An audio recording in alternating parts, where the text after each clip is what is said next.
Vishnupadaya. Just morning tune.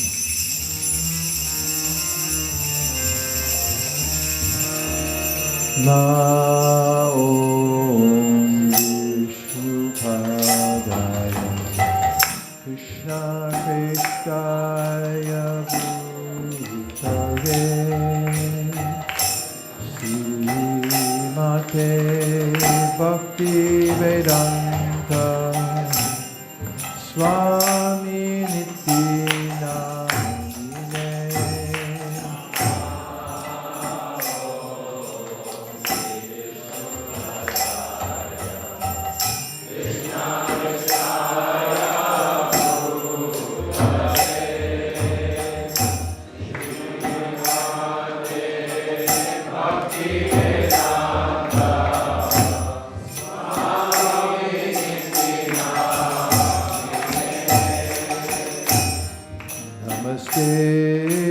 Saraswate Deve Gauravani Pracharine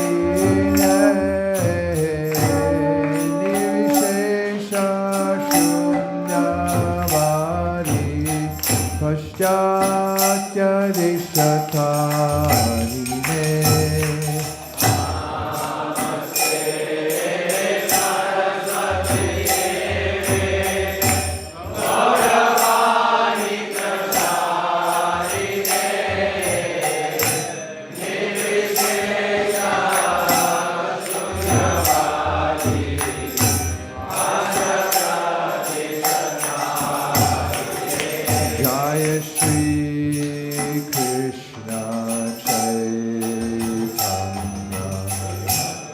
Prabhu Nityananda Shri Advaita Gadadhar Shivasadi Gaur Bhakta Vrinda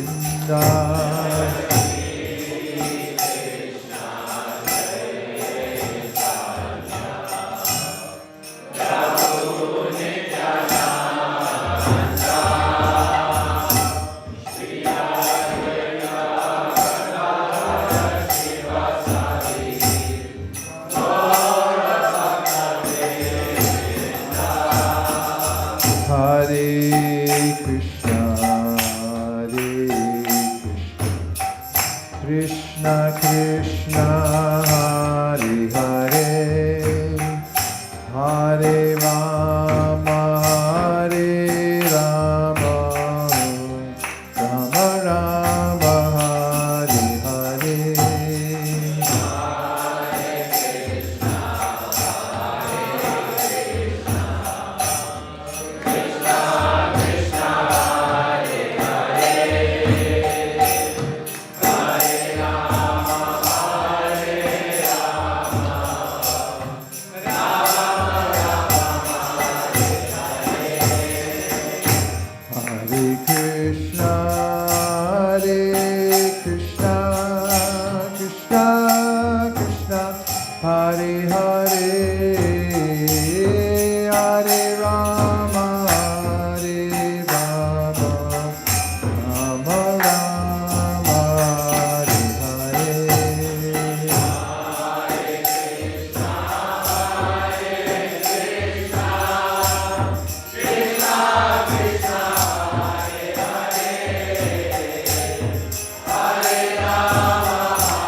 Hare Krishna, Krishna Krishna, Hare Hare, Hare Rama, Rama Rama, Hare Hare.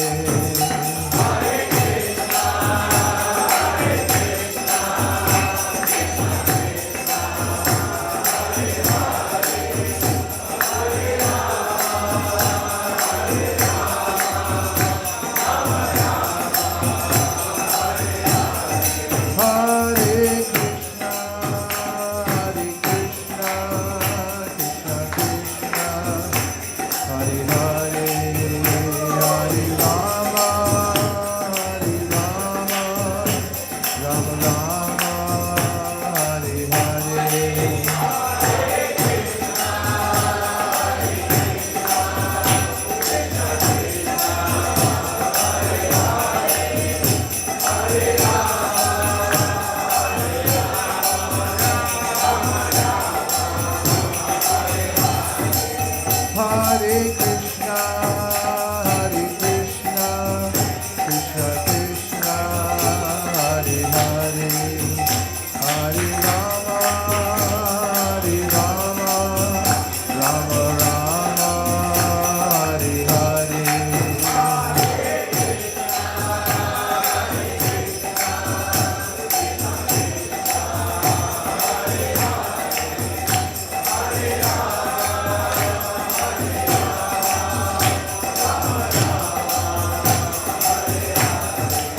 Hare Krishna, Krishna Krishna, Hare Hare, Hare Rama, Rama Rama, Hare Hare.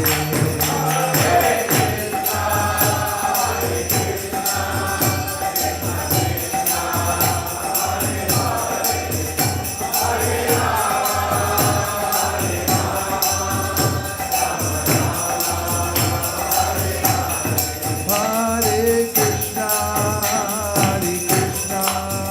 Krishna Krishna, Hare Hare, Hare Rama, Rama Rama, Hare Hare.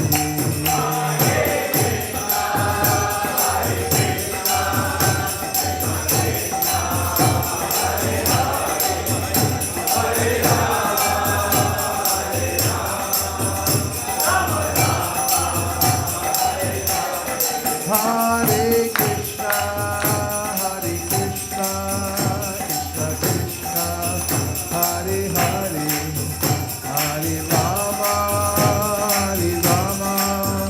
Rama Rama, Hare Hare.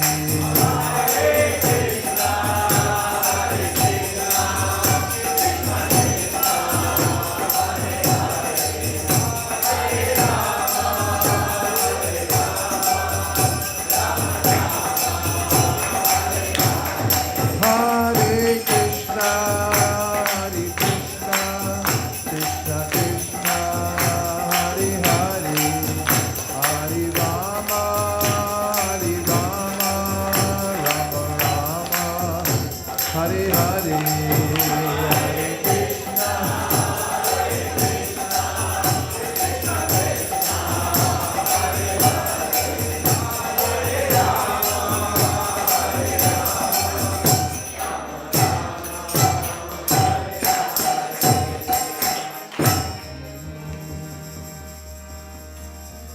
So our next program will be focused to the back of the room.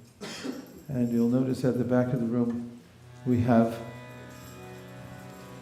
A.C. Bhaktivedanta Swami Prabhupada, who is known as the founder acharya of this branch of Krishna consciousness, called ISKCON, International Society for Krishna Consciousness. He comes in a line of teachers that go from teacher to disciple all the way back to Krishna. And so the seat is ornate. It's called the Vyasasana. Asana means a seat. It's not the company in San Francisco that Rasa Sindhu works for. It's an asana is a place where you sit down. And Vyasa is known as one of Krishna's incarnations who teaches. He's the teacher incarnation.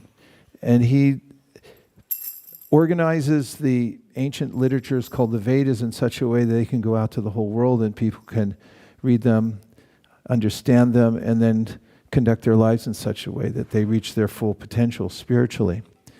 So those who sit on the Vyasasana do so very humbly and consider themselves to be instruments, one who's delivering the message to others. But such a person is given a seat of esteem as much as, let's just say today, later this morning, we're going to do a big deal with Toyota here. And they decided to provide us with all our vehicles that we're going to need all over Silicon Valley over the next few years. And they send their representative. So we would get the representative a seat and treat the person just as if they were Toyota and show them all respect. We'd probably give them a drink of water, and maybe we'd offer them some food and some nice words. So in the same way, in the culture of Krishna consciousness, when the representative comes to teach Krishna consciousness, we offer a seat. And the seat of honor is to honor the process of passing down the knowledge, and it's also to honor the person who's doing it as well. So this is called Guru Puja, or the worship of the Acharya, or one who brings the message and sets the example. And to do it, there's a traditional song, which we're going to go right to for today. We'll go to the translation to Guru Vandanam. And it's written in Bengali, all the way to Shri Guru Charana Padma translation. So, lotus feet means, it's poetical in saying that we worship the feet, means you're giving respect to somebody, starting with their feet, showing your humility. So when you approach a teacher in the Vedic culture, you show humility by pointing yourself towards their feet. And we say lotus feet because it's indicating that we find the person to be beautiful in the sense of bringing the message of Krishna consciousness. So we offer our obeisances. The lotus feet of our spiritual master are the only way which we can attain pure devotional service. So the message comes through the spiritual master, and it's like a copper wire.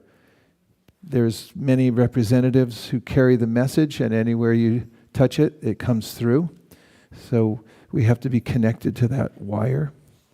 And we'd say, I bow down to his lotus feet with great awe and reverence. By his grace, one can cross the ocean of material suffering and obtain the mercy of Krishna. 2. Our only wish is to have our consciousness purified by the words emanating from his lotus mouth. Attachment to his lotus feet is the perfection that fulfills all desires. 3.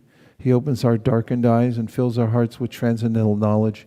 He is our Lord, birth after birth. From him ecstatic prema emanates. By him ignorance is destroyed.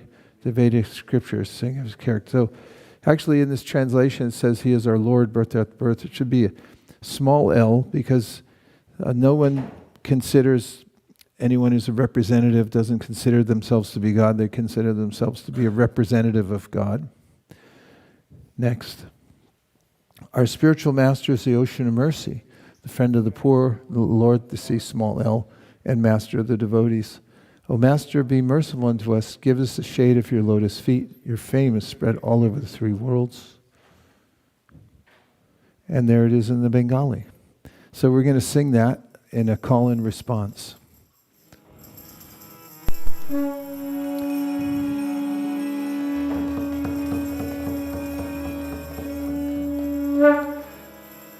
Shri Guru Charana Padma Kevalabha Gahati Sadma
Mate Bhaktivedanta Swami Nityanamine.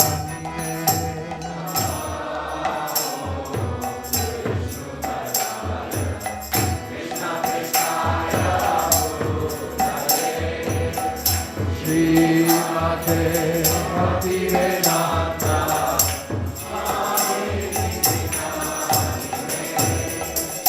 Namaste Saraswate Devi Gauravani Pracharine Nirvishesha Shundamari Paschatya Nishakarine.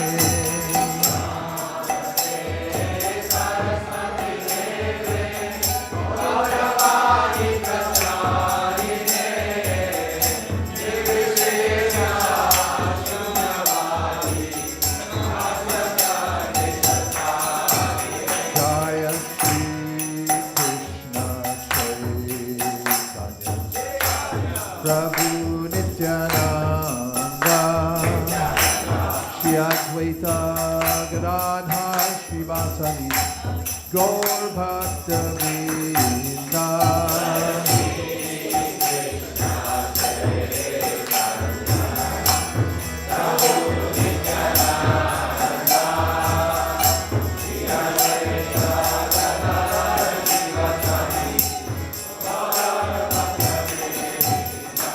Hare Krishna, Hare Krishna, Krishna Krishna, Hare Hare, Hare Rama,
Rama Rama, Hare Hare.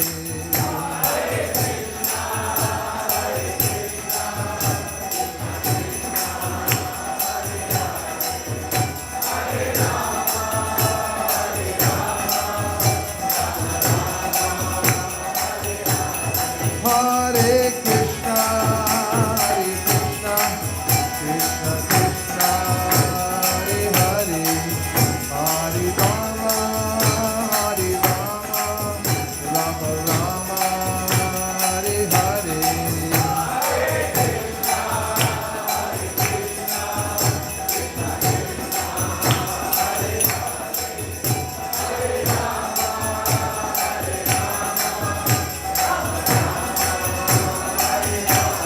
Hare Krishna, Krishna Krishna, Hare Hare, Hare Rama, Rama Rama, Hare Hare.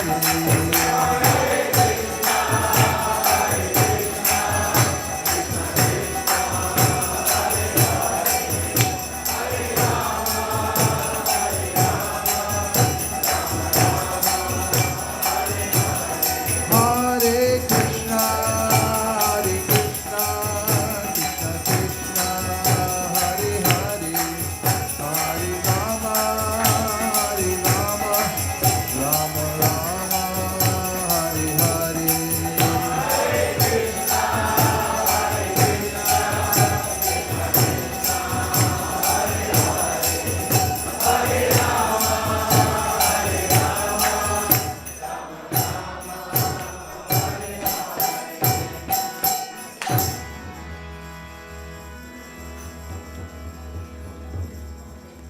And now I'm going to call out a list of names of those who are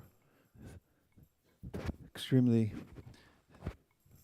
consequential in our spiritual practice. And after I say their names or the places, which are lists of spiritual places where the Lord appeared, then I'll say Ki, and then the devotees say Jai. Let's practice. Ki. Jai. And you can either stand up, or some devotees like to bow down, but it's totally up to you. Jayom Vishnupad Paramahamsa Parivrajikacharya Sto Tarasata Shishimad. His Divine Grace A.C. Bhaktivedanta Swami Maharaj Srila Prabhupada Ki.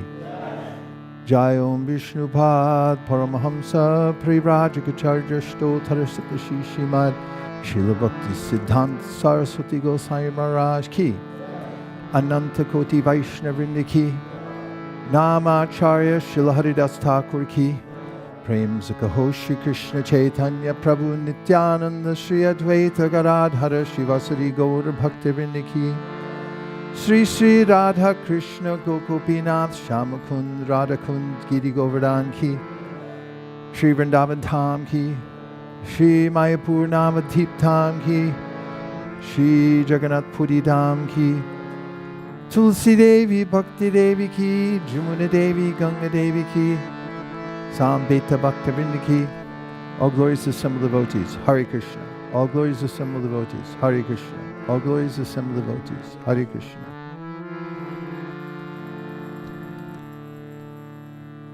Good work. Nice jais.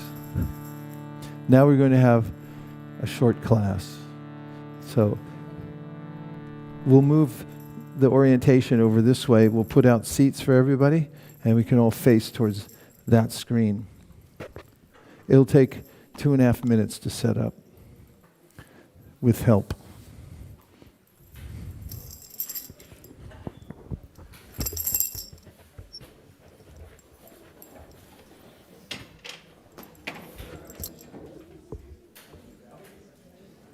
I'd like to donate that back to the class.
Hare Krishna.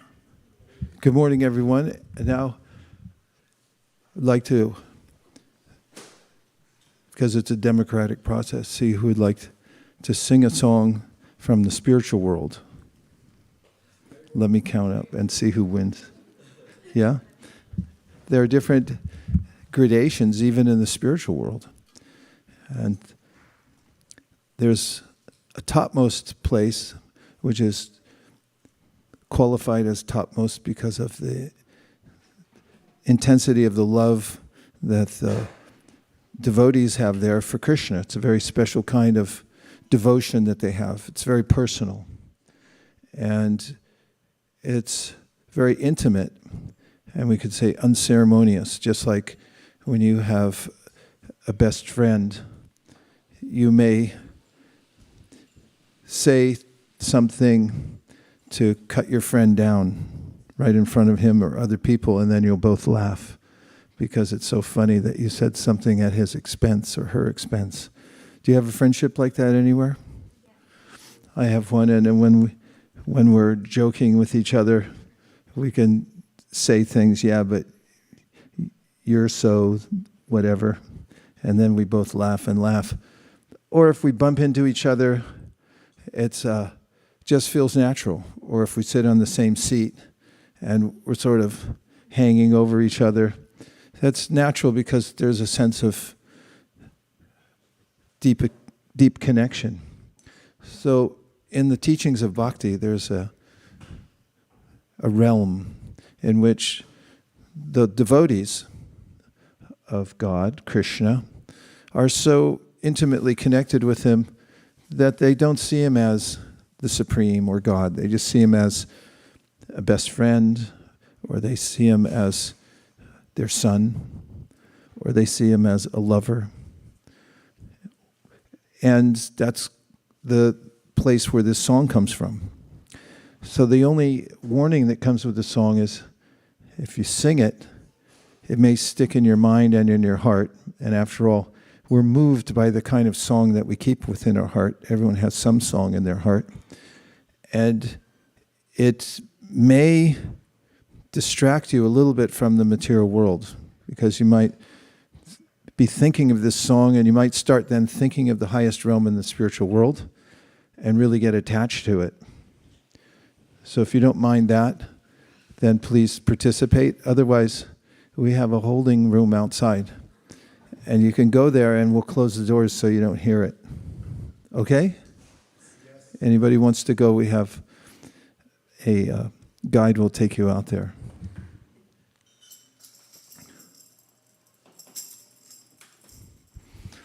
So we'll put it up on the screen. And these, anyway, it'll be self-explanatory. You can just follow along.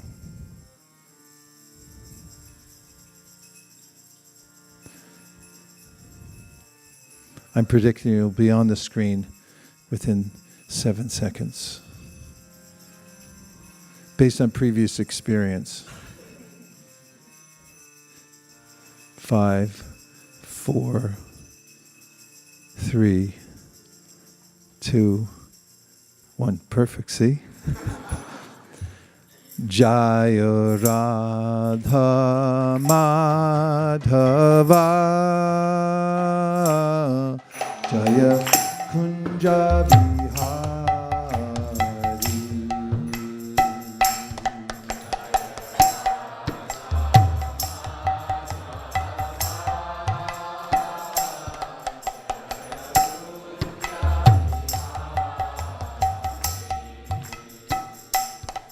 Jaya Radha Madhava Jaya Kunja Bihari.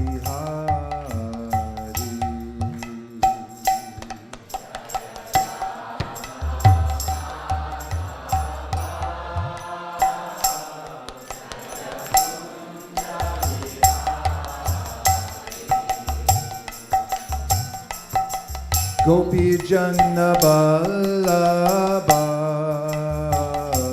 Jaya Girivardhari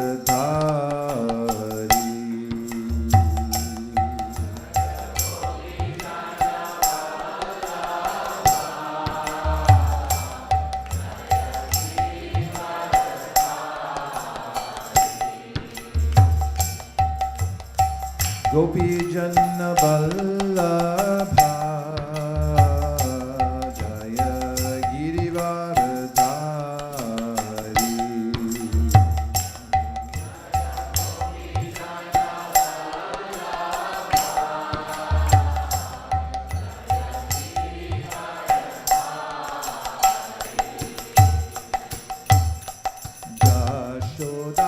Jashodanandana Vraja Janna Ranjana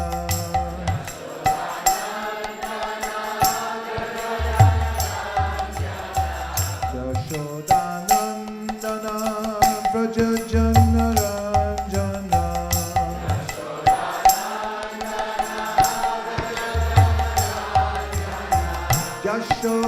Jashodanandana Vraja Janna Ranjana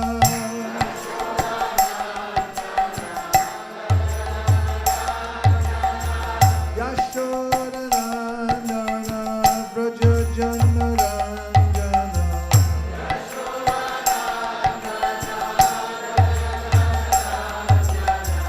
Jamuna Tiravanachari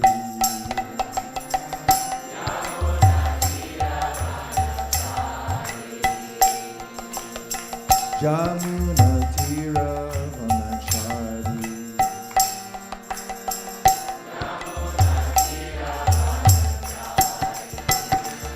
Hare Krishna, Krishna Krishna, Hare Hare, Hare Rama, Rama Rama, Hare Hare.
Hare Krishna, Krishna Krishna Hare Hare, Hare Rama Hare Rama, Rama Rama Hare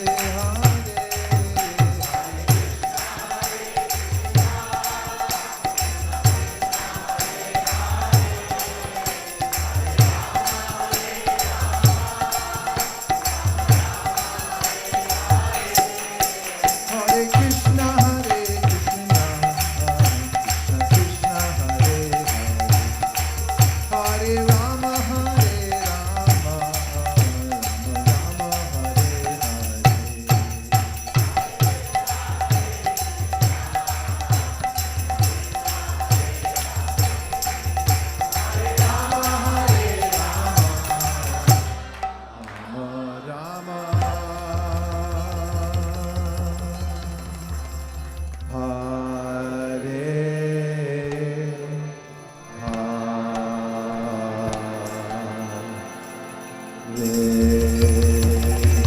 Go Premanande, Nitai Gora Hari Bol, Hari Bol, Nitai Gora Hari Bol.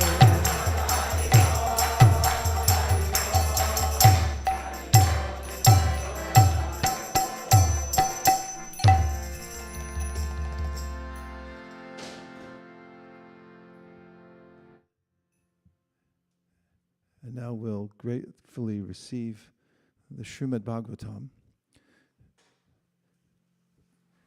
This is where, in a book, the eternity meets temporality.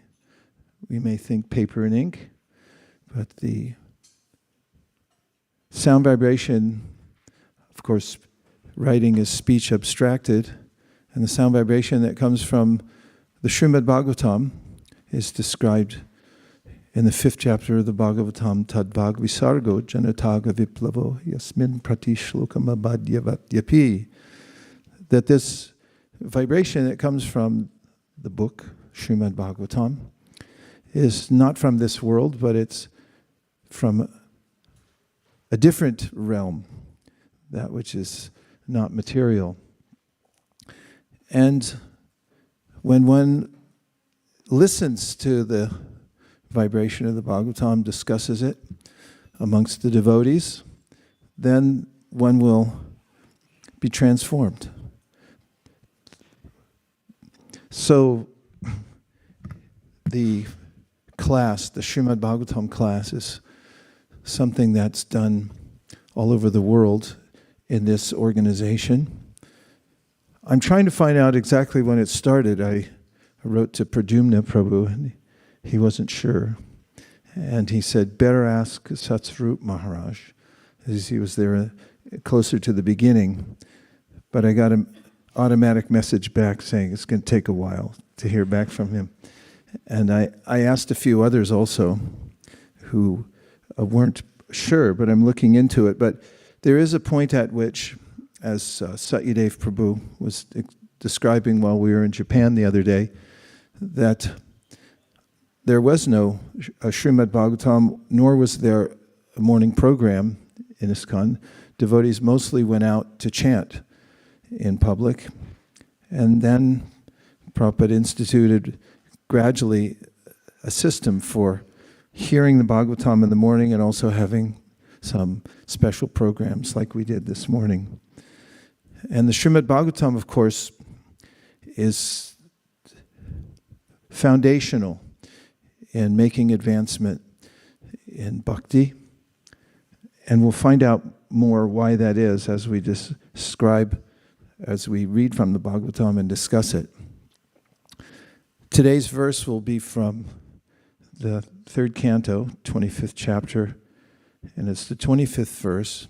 And this is part of the teachings of Lord Kapiladev, who's one of Krishna's avatars, comes to the world to teach bhakti, and he's teaching it to his mother. So in this verse today, he'll specifically, Kapiladev will, speak about the importance of association with whomever we associate with, we develop the qualities of. And as a invocation, I'll say a mantra and everyone can repeat if you wish. Om Namo Bhagavate Vasudevaya. Now I'll say the whole thing. Om Namo Bhagavate Vasudevaya. Om Namo Bhagavate Vasudevaya. Om Namo Bhagavate Vasudevaya.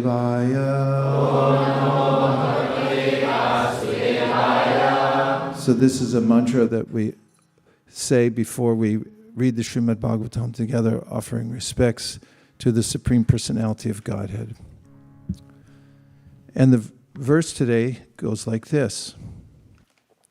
I'll read the word for word meanings first. And I'll say it and then please repeat. Satam of pure devotees. Prasangat through the association. Mama, my, virya, wonderful activities. Samvida, by discussion of. Bhavanti, become. Hrit, to the heart. Karna, to the ear. Rasayana, pleasing. Katha, the stories. Tat, of that. Joshanat, by cultivation. Ashu, quickly. Apavarga, of liberation. Vartmani, on the path. Shraddha, firm faith. Rati, attraction. Bhakti, devotion. Anukramishati, will follow in order. And the translation is, in the association of pure devotees, discussion of the pastimes and activities of the Supreme Personality of Godhead is very pleasing and satisfying to the ear and the heart. By cultivating such knowledge, one gradually becomes advanced on the path of liberation, and therefore he is freed from his attraction. He is freed, and his attraction becomes fixed. Then real devotion and devotional service begin. How about if we say it in unison, starting from the beginning? Okay, here we go. In the association of pure devotees, discussion of the pastimes and activities of the Supreme Personality of Godhead is very pleasing and satisfying to the ear and the heart. By cultivating such knowledge, one gradually becomes advanced on the path of liberation, and therefore he is freed, and his attraction becomes fixed. Then real devotion and devotional service begin.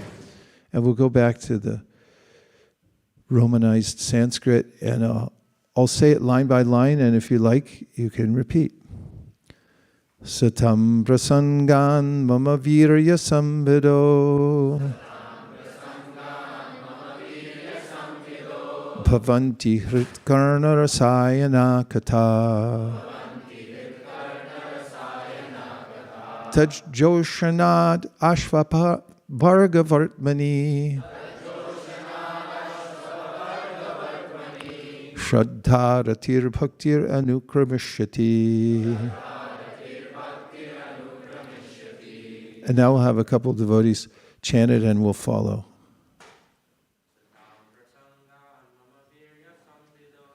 Satam prasangan mama virya samvido. Bhavanti hritkarna rasayana katha. Bhavanti hritkarna rasayana katha. Tajoshanadashvapavarga vartmani. Shraddharatir bhaktir anukramishati. Bhaktir anukramishati. Satam prasangan mama virya samvido.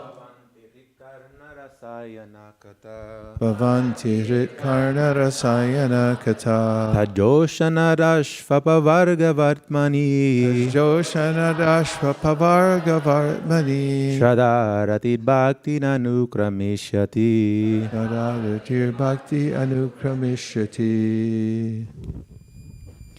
Satam prasangan mama virya samvido Satam Prasangan Mama Virya Sambido. Bhavanti ritkarna rasayana katha Bhavanti Ritkarna Rasayana Katha. Tajoshanadasvaparvak Gavartmani Tajoshanat Ashvapavarga Vartmani. Shraddharatir Bhakti Anukrameshyati Shradadatir Bhakti Anukramishyati.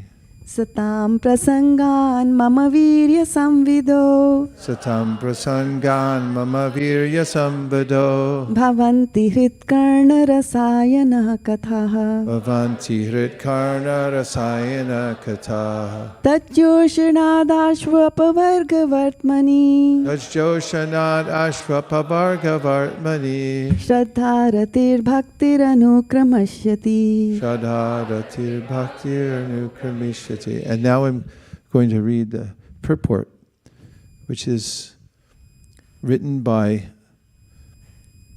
Srila Prabhupada. He had gone through the Srimad Bhagavatam, and he had a book which had several commentaries from previous teachers. And as he was surveying what they had said, he would speak into a dictaphone, and he would bring to light the most important points that they brought, plus any other of the important points he wanted to bring forward at this point. So what we get here is an explanation in each one of the verses of giving context to the verse itself, and also the main and important points. So here it is. The process of advancing in Krishna consciousness and devotional service is described here. The first point is that one must seek the association of persons who are Krishna conscious and who engage in devotional service. Without such association, one cannot make advancement. Simply by theoretical knowledge or study, one cannot make any appreciable advancement. One must give up the association of materialistic persons and seek the association of devotees, because without the association of devotees, one cannot understand the activities of the Lord. Generally, people are convinced of the impersonal feature of the Absolute Truth. Because they do not associate with devotees, they cannot understand that the Absolute Truth can be a person and have personal activities. This is a very difficult subject matter, and unless one has personal understanding of the Absolute Truth, there is no meaning to devotion. Service or devotion cannot be offered to anything impersonal. Service must be offered to a person. Non-devotees cannot appreciate Krishna consciousness by reading the Srimad Bhagavatam or any other Vedic literature wherein the activities of the Lord are described. They think that these activities are fictional, manufactured stories, because spiritual life is not explained to them in the proper mood. To understand the personal activities of the Lord, one has to seek the association of devotees. And by such association, when one contemplates and tries to understand the transcendental activities of the Lord, the path to liberation is open, and he is freed. One who has firm faith in the Supreme Personality of Godhead becomes fixed, and his attraction for association with the Lord and the devotees increases. Association with devotees means association with the Lord. The devotee who makes this association develops the consciousness for rendering service to the Lord, and then, being situated in the transcendental position of devotional service, he gradually becomes perfect. And before giving any of my own comments based on what we've heard so far, I offer my respects to my spiritual master, His Divine Grace, A.C. Bhaktivedanta Swami Prabhupada. And I'd also like to recognize Hari Parshad Prabhu, who's come here to teach the Srimad Bhagavatam as he does all over the world. Thank you very much for coming to ISKCON of Silicon Valley. Hare Krishna.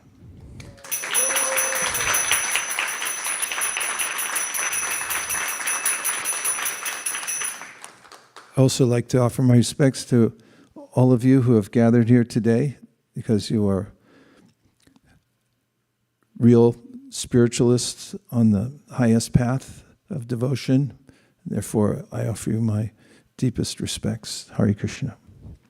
Vancha kalpataruvascha kripasanabheva patitanam pavanibhyo vaishnavebhyo namo namaha is a mantra which means that those who are devotees, who have devotion for Krishna in their heart and who are practicing devotional service, they can fulfill our desires. And they are compared to desire trees. Do you know what a desire tree is? You're going to have to work with me today. A little bit, just a little bit. Does anybody know what a desire tree is? Did you ever stand under one? Desire tree is a tree that you would stand under, and any desire you have, then the tree would fulfill your desire. It's a spiritual tree. Some trees, they'll fulfill your desire if you want an orange or an apple or a mango, or maybe a little shade.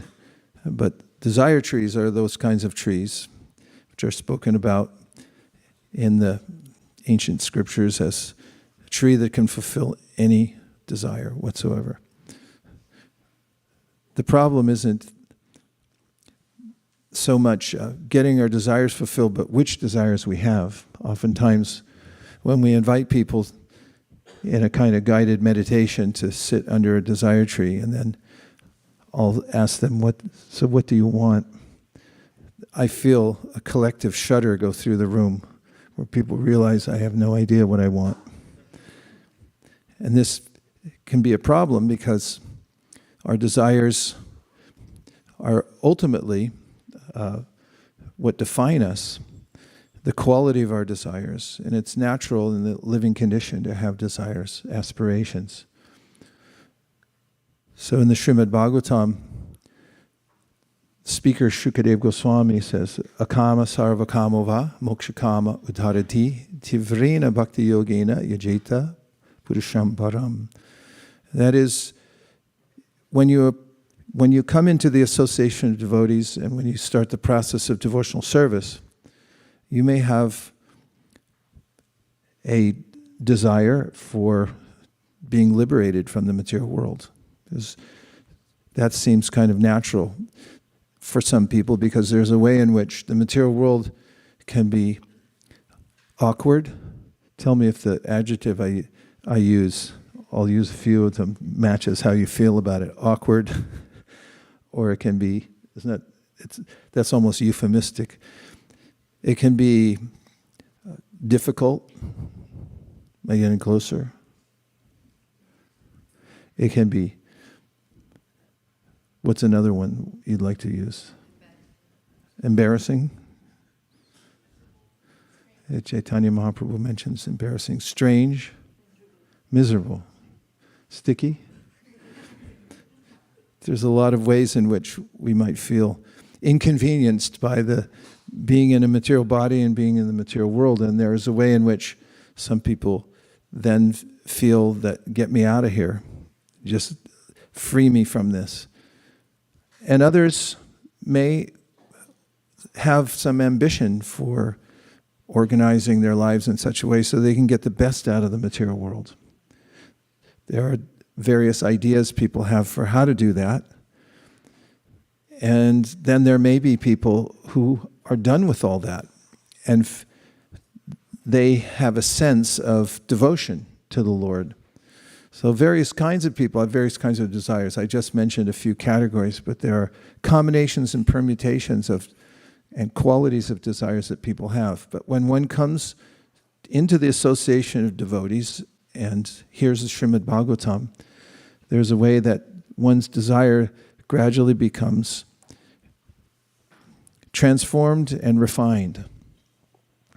And then one may be interested in tivrena bhakti, which means one-pointed attention on serving Krishna.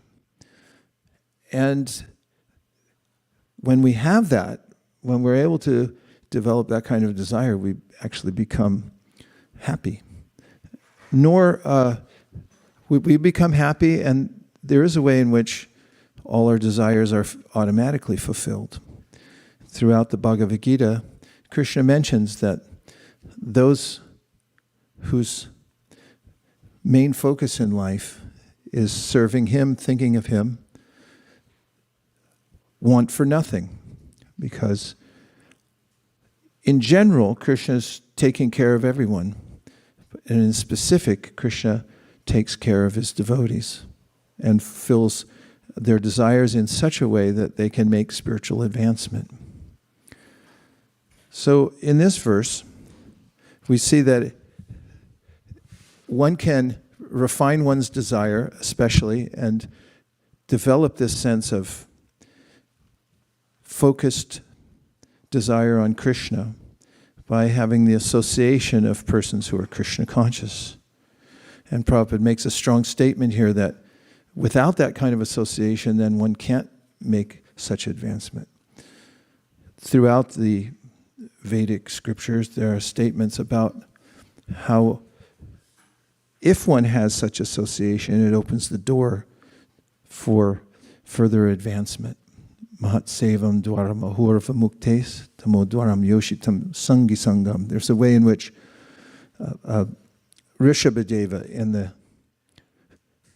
5th canto of the Srimad Bhagavatam says, Mahat sevam, that if you develop a desire for being in the association of great personalities, Mahats, that means people whose desire is only to serve Krishna, then your desire will become like that also. And that opens for you automatically the door to liberation. It's even considered just a byproduct to wanting to serve Krishna. And the opposite is true, that if you associate with worldly minded people, then you'll also become worldly minded. If you've ever met somebody who smokes cigarettes, you might ask them, how did you come to develop such an exalted habit? After all, who wouldn't want to breathe hot fire and smoke into their nice pink lungs and feel dependent on buying very expensive items over and over again? And you might trace it back to their association. In order to learn how to smoke cigarettes, you might have associated with somebody, for instance, somebody whose father smoked. A child might then see that, oh, this is something perhaps worthwhile, or even not even think it's worthwhile, but just by seeing a father or somebody else or a brother or friends smoking cigarettes, someone might think, let me try that. In the time when cigarettes were being promoted as meritorious, in fact, there was a cigarette, I don't know if it's still available, but it was called Merit. Merit cigarettes. Do you know what merit means? What does it mean? Look it up. We have a small research department today. Go ahead.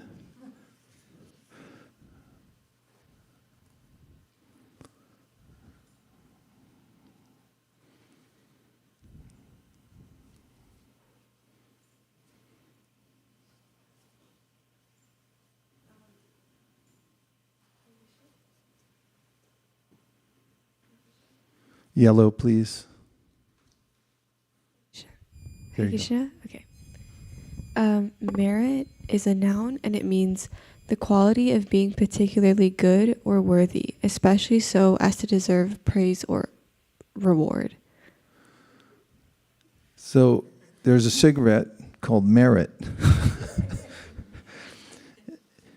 And who might smoke a Merit cigarette? Someone who heard about it from maybe somebody on the television. who said, I smoke merit and my life's better for it. In fact, in the old days, there used to be people who wore a doctor's coat, like a white jacket, and a stethoscope around their neck, and they would come on the television and they would recommend a particular kind of cigarette and say, this one's the best. The implication being that if doctors say it's good for you, then it must be good. And a lot of people took up smoking. Not only that, in movies, there were iconic figures, movie stars, that is, who would be asked to smoke cigarettes while they were playing their role. You'll see, even nowadays, people who are playing a part in a movie, they'll also incidentally smoke cigarettes. And the idea behind that was to give people the idea that smoking cigarettes was a good idea because cool people were doing it. In fact, there was another cigarette called Cool, and Prabhupada noticed that. He said, it's hot, it's fire, but it's called Cool. It did have a little menthol in it, and I don't know if it's still available.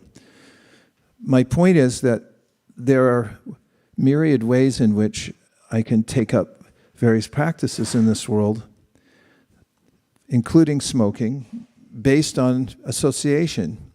When I see somebody else doing it, when I'm with somebody else who's doing it, I might think it's a good idea, and especially if somebody's promoting it as a good idea. Merit, doctor, and so forth. And this comes to a very important philosophical point which we can benefit from. Krishna gives this in the Bhagavad Gita. And that is that we'll take up the practices of those whom we associate with.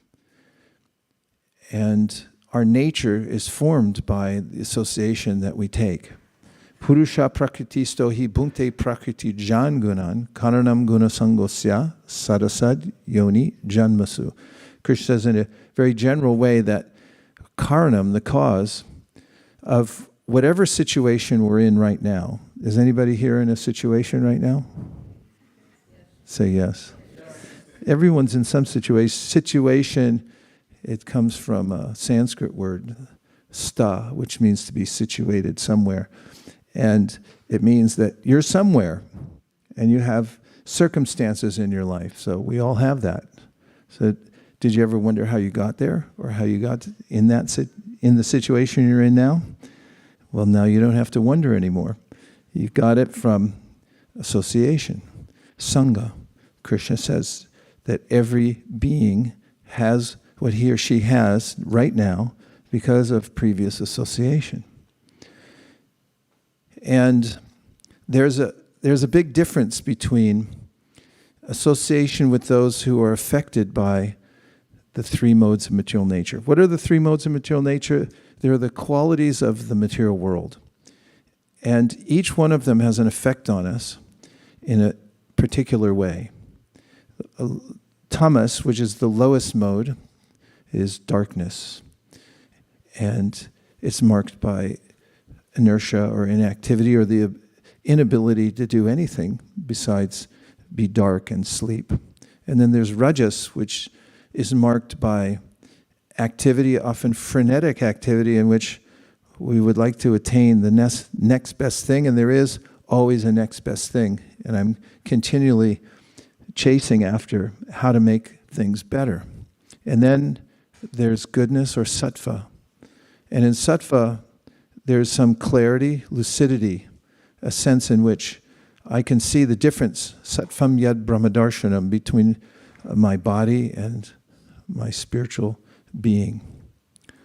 So when we're able to discern the effect of these various modes, and we can also identify the people who embody these modes, and then choose wisely in our association. For instance, if you want to become more oriented towards rajas, you might pick an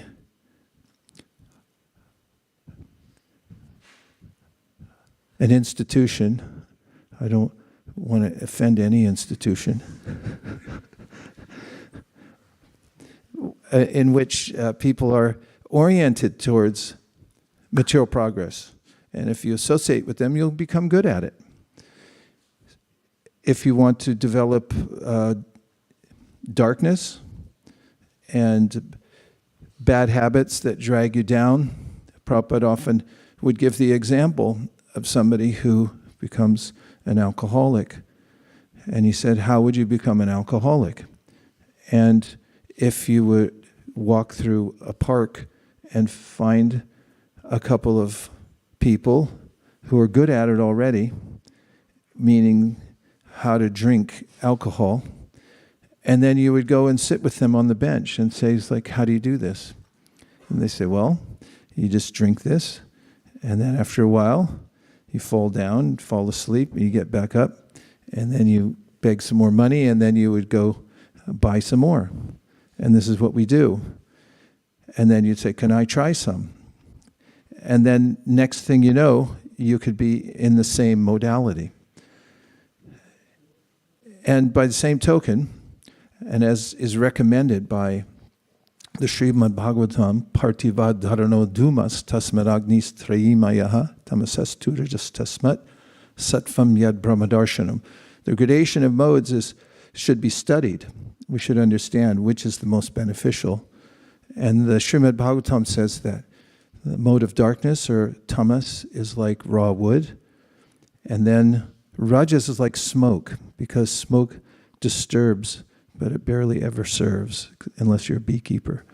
And then sattva is like fire. It gives utility. We need fire for everything, but especially in the context of the Srimad Bhagavatam, for offering Vedic sacrifice, through which one can elevate one's consciousness. And therefore, the Srimad Bhagavatam says, try for that, the higher mode of nature. And how might one do that? Well, just as one would cultivate the lowest mode of nature by association with somebody sitting on a park bench, drinking that which you could ignite with a match, and then falling down in a coma on the ground, one might find somebody with the quality of goodness, or somebody whose lifestyle is purified. And if one associates with such people, then it's quite natural for one also to develop clarity in one's life and clean habits through which one doesn't have to suffer later. In Rajas, the activities where one's driven by a passionate desire to enjoy the material world, there's only one possible result, and that is, should I say it? Suffering. You buy now, you suffer later. Whereas in goodness, there's a way in which you have the wherewithal to experience a kind of happiness which is based on your understanding that you're not your body. And then, of course, there are gradations above that. One called Shuddha Sattva. In the sense of the Bhagavad Gita and the three modalities, and Sattva being the highest, there are competition amongst the modes, and sometimes we achieve one of the modalities like Sattva to some degree, but then it's overcome by passion. Did you ever set out on a path of goodness and feel yourself making progress, and then the next thing you know, and you're wondering, how did I get back down here? I'm glad that you resonate with that, because then we can commiserate on that point. And that's because of not only the power of the modalities, although they're lower energy, they still have power over us because we're tiny, and because ultimately they're divine. They come from Krishna. So Krishna says in the Bhagavad Gita, Daivahi esha gunamayi mama maya duratyaya mame vaye prapadyante maya metam tarantite. There's a way in which these modalities, the qualities of the material world, they're impossible to overcome on our own. But if we take Krishna's help, and that means taking the association of those who are devotees, then we can rise above the influence of the three modes of material nature. This is something Krishna also mentions in the Bhagavad Gita when he says, Mam chayo vyabhicharena bhakti yogena sevate sagunan samatityaitan brahmabhuyaya kalpate. If you're able to remain consistent in your practice of devotional service, then you'll, like an airplane taking off, it's going down the runway and it gradually lifts off and it rises above the modes of nature. Similarly, we can rise above the modes of material nature. So, to achieve this, Kapila Dev in today's verse is saying that the most practical way to achieve this rising above the modes of nature and coming to this spiritual position where we're not affected by the churning of the modes of nature. We're situated in our original spiritual consciousness in relationship to Krishna. He says, associate with those who are transcendental and who are on the path of devotional service. If you do that, then he says there's a step-by-step way in which you'll notice for yourself that you're coming to this higher stage. Anukramishati means that you'll notice improvement in yourself by stages. Step by step, you'll notice you're getting better. If you go to a good doctor when you have some illness and she prescribes medicine for you, then you take it. And she may also say that you're going to feel like this in a week and you'll feel even better in 2 weeks, and 3 weeks it'll be likely cleared up. And you'll be able to see for yourself and follow that path. So out of the many different practices of bhakti or devotional service, of which there are 64 distinguishable practices given in the scriptures, there are 5 which are particularly important.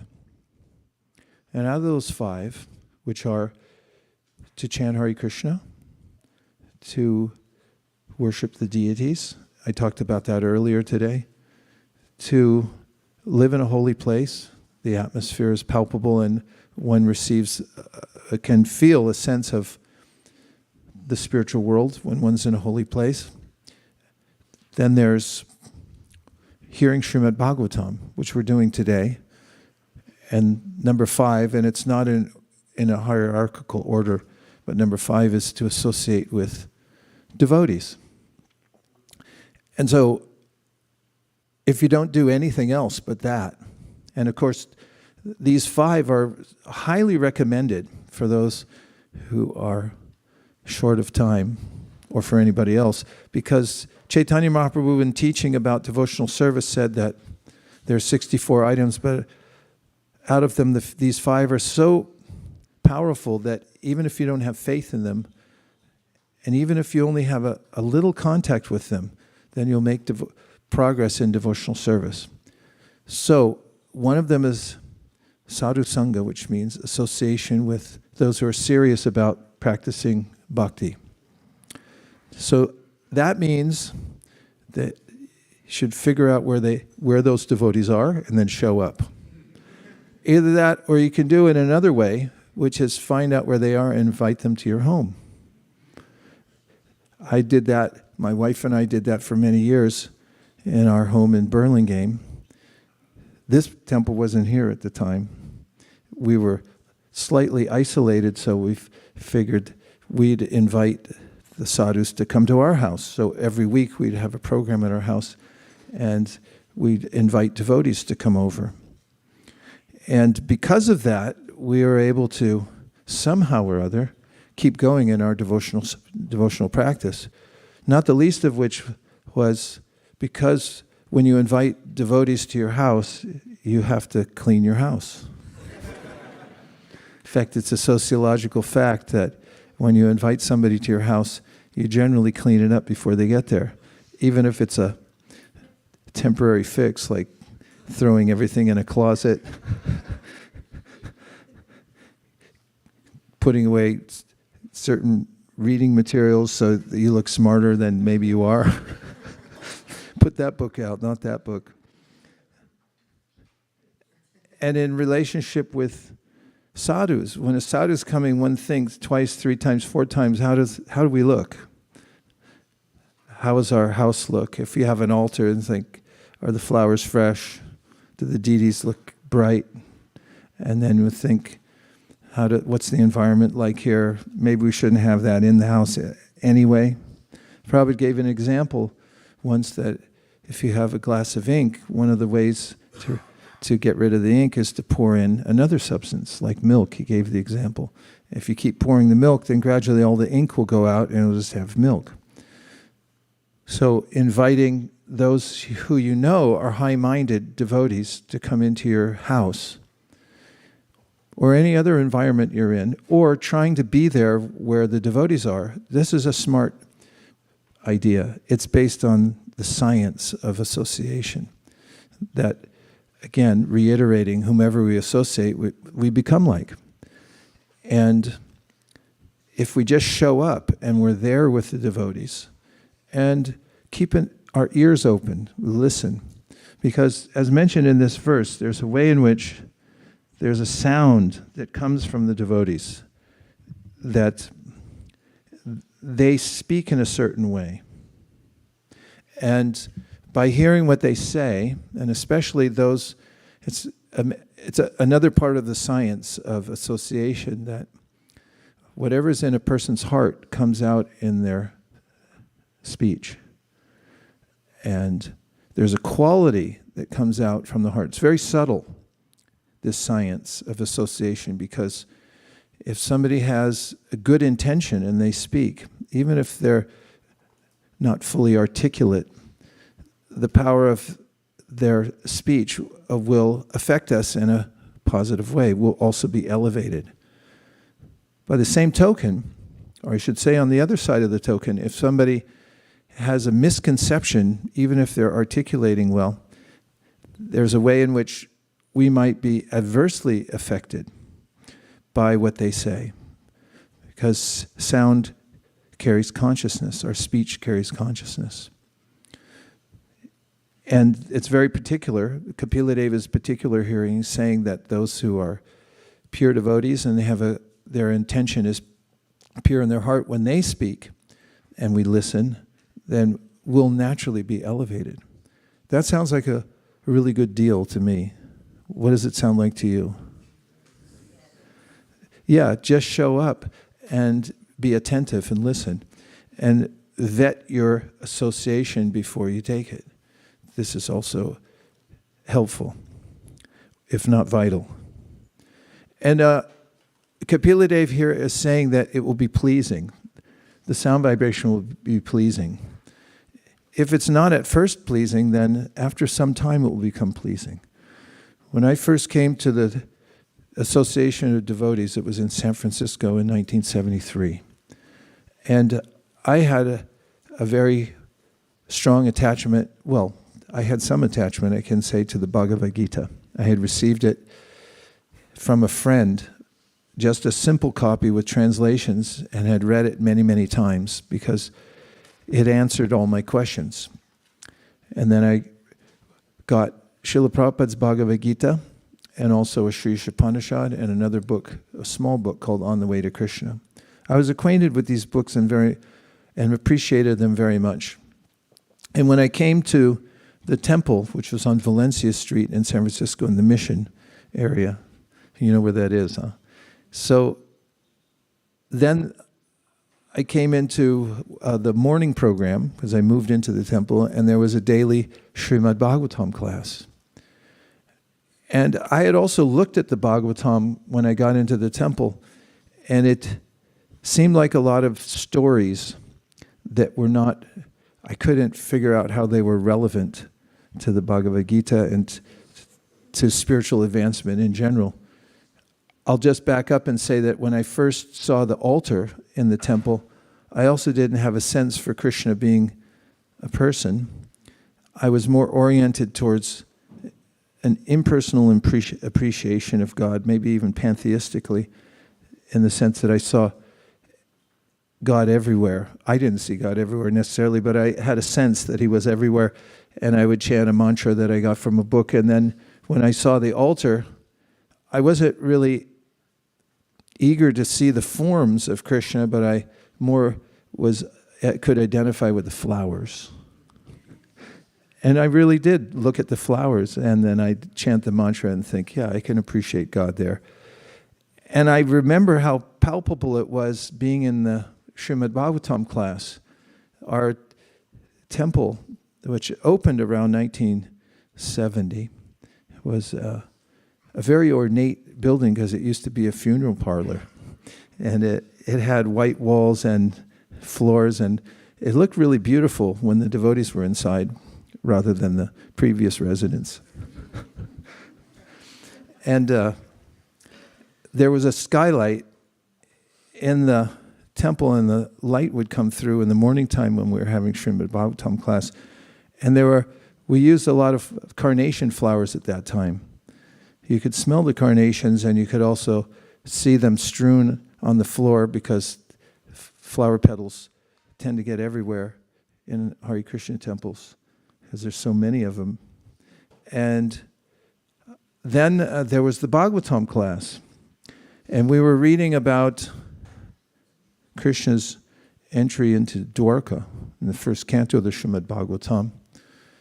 And at first, again, it seemed like stories and I couldn't understand the relevance of it.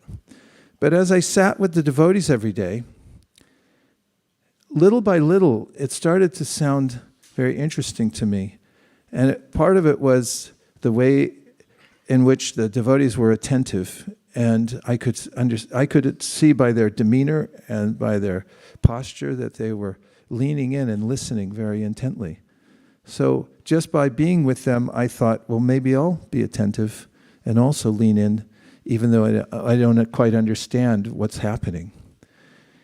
And I can remember a point at which, in hearing the narration of the Srimad Bhagavatam, there is a discussion in the first canto of the Bhagavatam of how Krishna and his queens, there was an affectionate relationship between them. The queens had missed him so much, and they were feeling separation from him.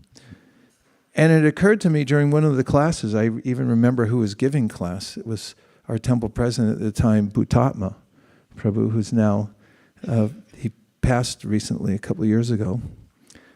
But he was reading, and the devotees were appreciating, and it had some poetical rendering of the verse saying that the queens, they didn't want to quit the lotus feet of the Lord. They were so attached. And just that phrase, all of a sudden, after a month or so of sitting with the devotees, it suddenly struck me as being relevant to me and a bit profound. It's hard to even use those words because it was so visceral that it's hard to define it in a certain way, but it became attractive to me. And just after that, I started noticing the deities and thinking, wow, Krishna's here. And everything became more distinguishable to me in the practice of devotional service, what the Srimad Bhagavatam was, gradually, step by step, and still gradually, step by step. It's an ever-unfolding process of getting to know Krishna and his qualities and coming to like them, and then more than liking them, to being very attached to them and so forth. As is mentioned here, step by step, you'll become more intensely involved with the devotees and devotional service and more interested in hearing about Krishna as time goes by. And this all happens in the assembly of devotees. Smarantas Mariantas Cha Mita Gauga Haram Harim Bhakti Sanjayata Bhaktya Bibhratya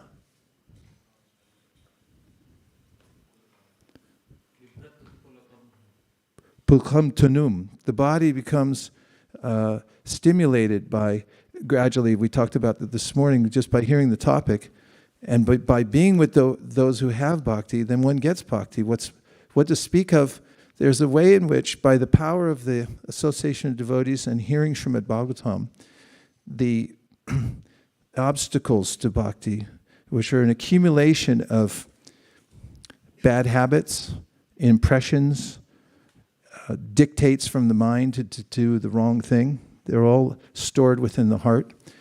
And it's mentioned in the verse that these are destroyed by the association of devotees and hearing about Krishna in that association. So smarantas smarayantas cha means that the devotees are also eager for others to hear about Krishna because of the effect it's had on them. So they try to facilitate other people. They say, why don't you come here and listen to the class? Or, come sit with us here, come to this festival and so forth so we can hear more about Krishna. So that's what they do. And then when we respond and we come into that association, then mita gauga haram harim. Krishna has a tendency to take away the obstacles to bhakti when we show a little bit of interest. It's his natural quality to help from within the heart. And then the verse says that we'll be so affected by that association that our bodies will also transform. There's ways in which there are symptoms that one's getting more and more attached to Krishna and hearing about Krishna. For instance, one's hair might stand on end. Or netre jalam gatra ruhesha harsha. Shukadev Goswami says, netre jalam. Jalam means water and netre means eyes. So water might come from your eyes. A tear might come because you naturally feel attached to hearing about Krishna and the association of devotees, and it's direct, it's visceral, therefore a tear might come to your eye, your hair might stand on end. And then there's some transformation taking place because of the association of devotees and because of hearing about Krishna. So at this point, we'll just take some reflections and questions. Reflection means any point that you heard so far that's stuck in your mind that might be helpful, or a question that you might have. Bali Prabhu.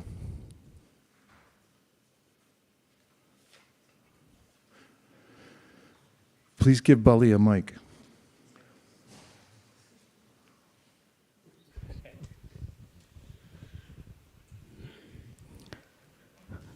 Hare Krishna. Welcome back, Prabhu. Thank you very much. Actually, this is not my questions, but I couldn't answer, so I'm just asking you. So just in Chaitanya Charitamrita it says, Mali hoya bija se ropana sravana kirtana jale sei se sochana. Means the tree sprouts, then you put water so that it grows. So similarly, Sravana and Kirtan, the hearing and chanting is essential for our development. So if you also, the tree, in a bija statement in the seed, if you put too much of water, it will also not grow, it may spoils. And if you give underwater, if you give very, very less, then also it will not grow. So there is exact matching. So the point of question is, what is our requirement, or what is to be considered the amount of devotion that is considered it is growing from the seed? Means let's say, I chant 1 round, I chant 2 hours, I chant, what is enough and what is more than enough, so that we don't destroy the devotion. Thank you, Bali Prabhu. Well, firstly, we have to start from where we are. Swe swe adhikaranishta saguna parikirtita. Krishna says to Uddhava in the 11th canto of the Srimad Bhagavatam that if you're humble and wise enough to start from the position you're qualified for, then he said it's a guna, it's a good quality. Viparya tu dosha syad, but there's a fault if you try to do more than you're qualified for.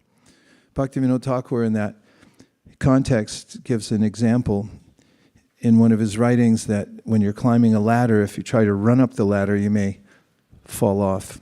But if you make sure that your foot is firmly on a rung, and once you know that it is, and how do you know?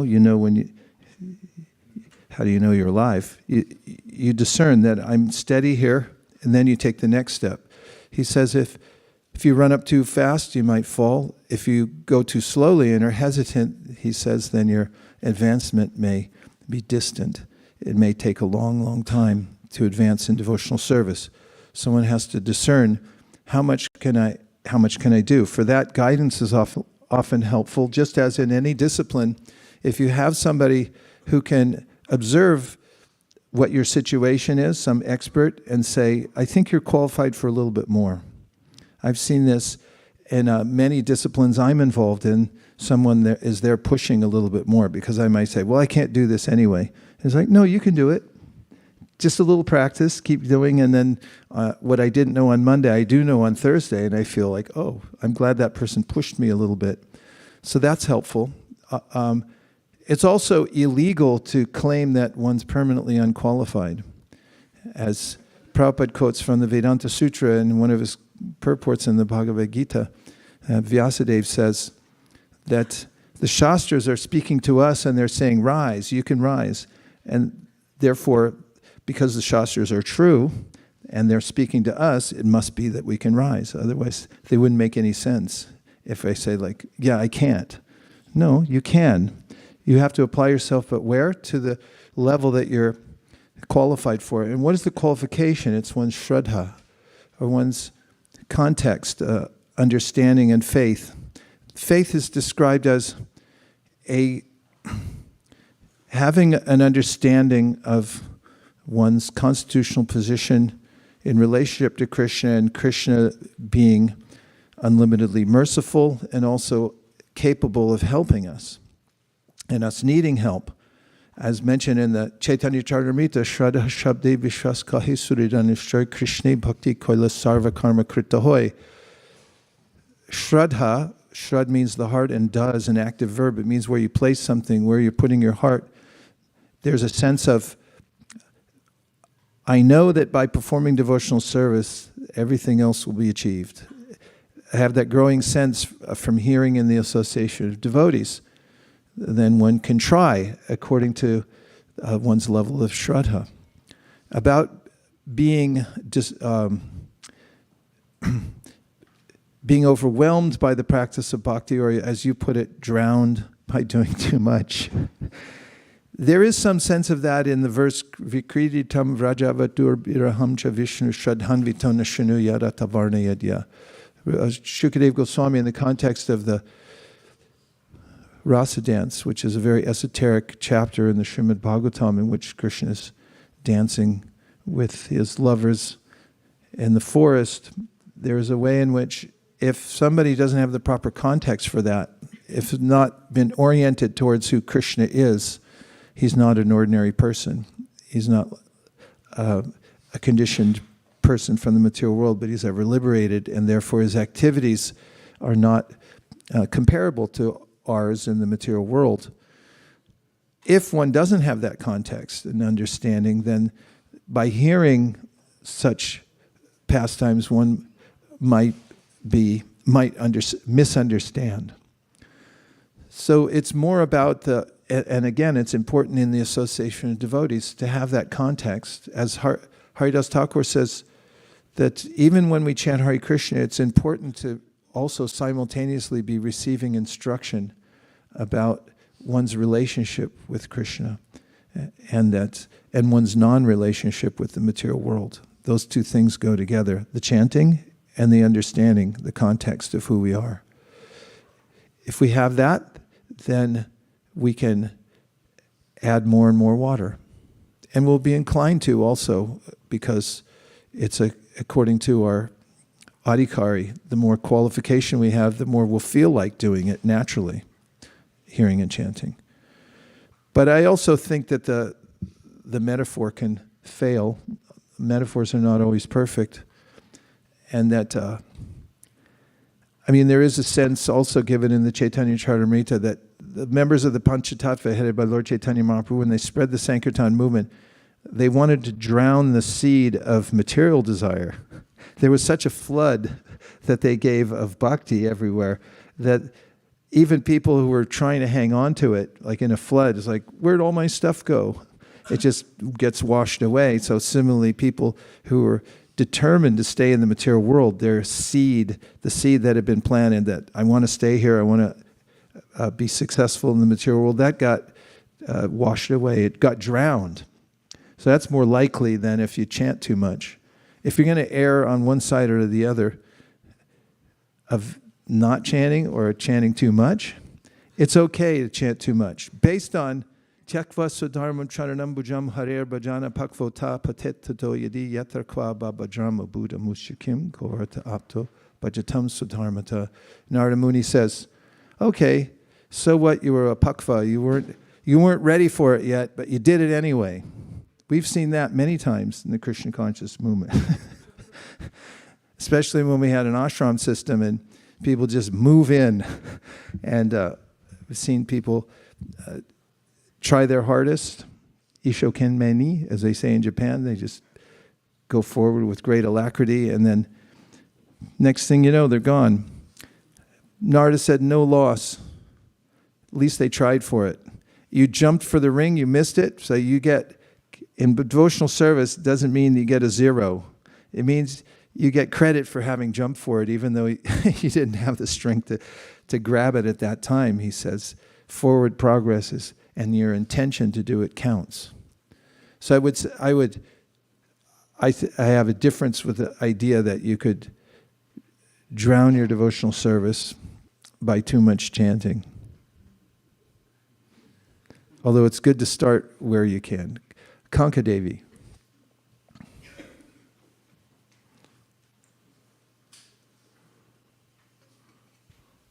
Thank you, Maharaj. It's a wonderful class.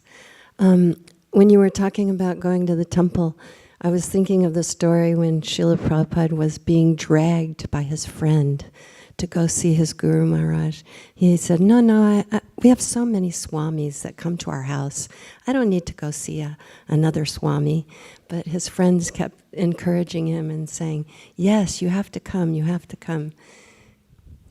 Yeah, the idea of dragging is also there in the Upadeshamrita, that when one starts the process of bhakti, even if you change your mind, you'll be forcibly dragged. It's there in the light of the Bhagavat as well. I mean, after all, that's what devotees do, basically. They try to drag people in different directions, especially if they see some spark. It's more like fanning the spark. If they see some inclination, they'll want to give more. And that's one of the reasons it's helpful to have association. And my wife has told the story several times, but she tells how she was in Los Angeles, in New Dwarka, back around 1972 or 3, and she had a rough patch, some miscommunication. I don't know even, I haven't looked into it that deeply, what happened. But she said, even though she lived right down the street from Shri Rukmini Dwarkadish in the temple, she didn't come for 5 days. And somebody noticed, and it was actually a devotee named Guru Mata Dasi, and she said, oh, I noticed that such and such is not here.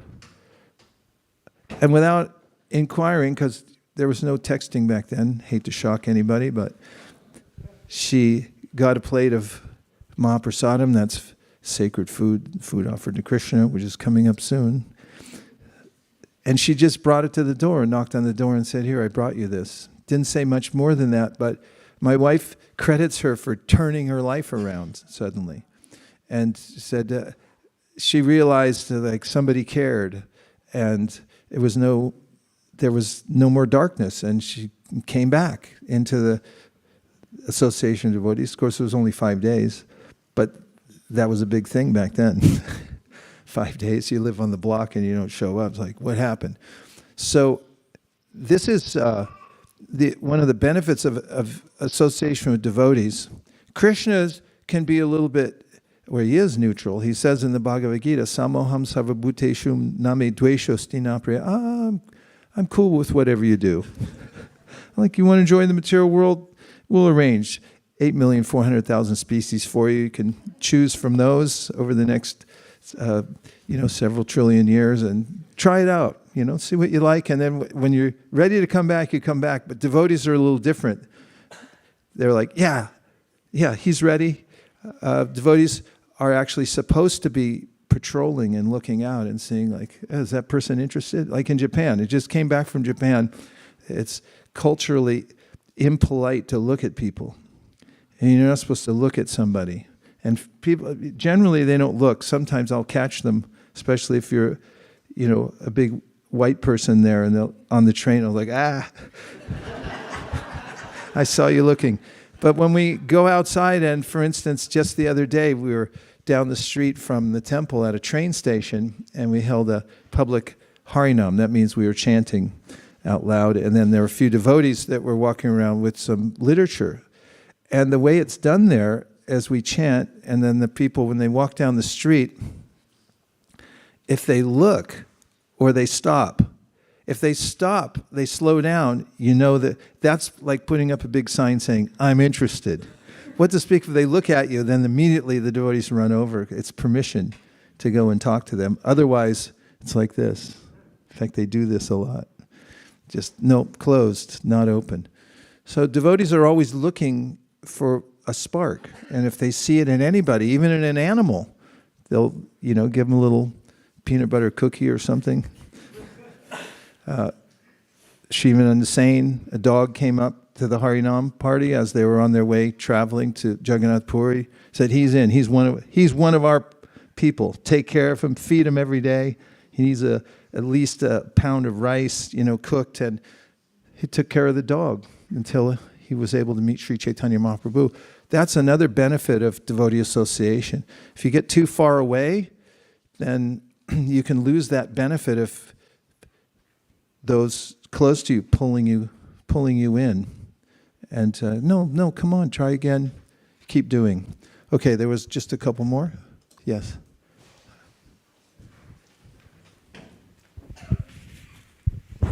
Hare Krishna Maharaj. Hare Krishna.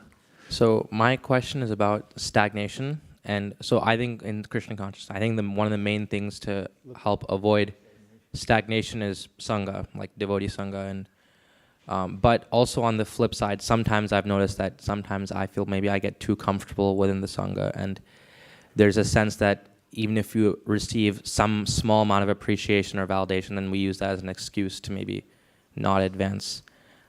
Does that sort of, I guess, what's the right way to avoid against that mentality of sort of maybe getting too comfortable there where even sort of positive things, and we maybe use that as a mind makes up an excuse to stagnate? That's sort of my question, Maharaj.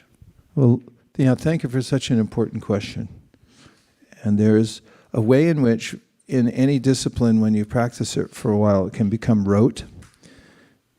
There's stories of monks from other traditions who have midlife crises where after 30, 50 years of practice, and they think, like, what am I doing? And it can happen to anybody at any time. Vigilance. The price of freedom is vigilance. I think Thomas Jefferson said that. One of the statesmen from the early days of the formation of the United States. Vigilance.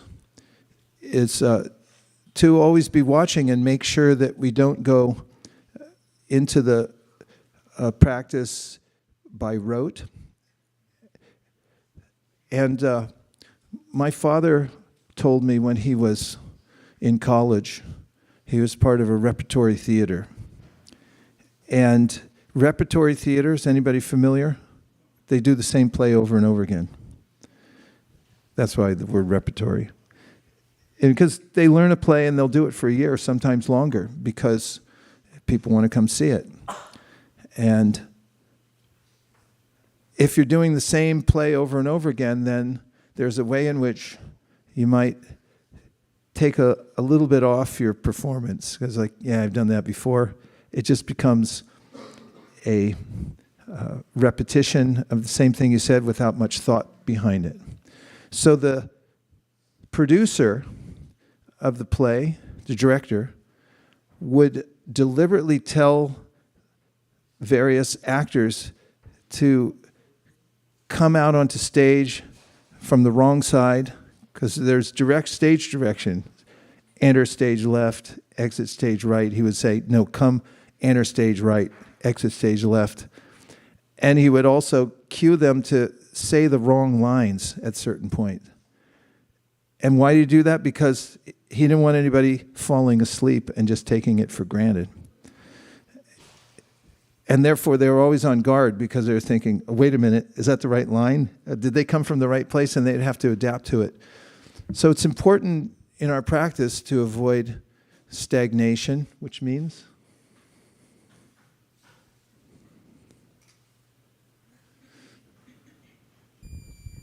It means a state of not flowing or moving, and it comes from the 1660s, and it comes from stagnatum, which is standing water, pond, or swamp. Yeah, if it's just sitting there, it gets stagnant.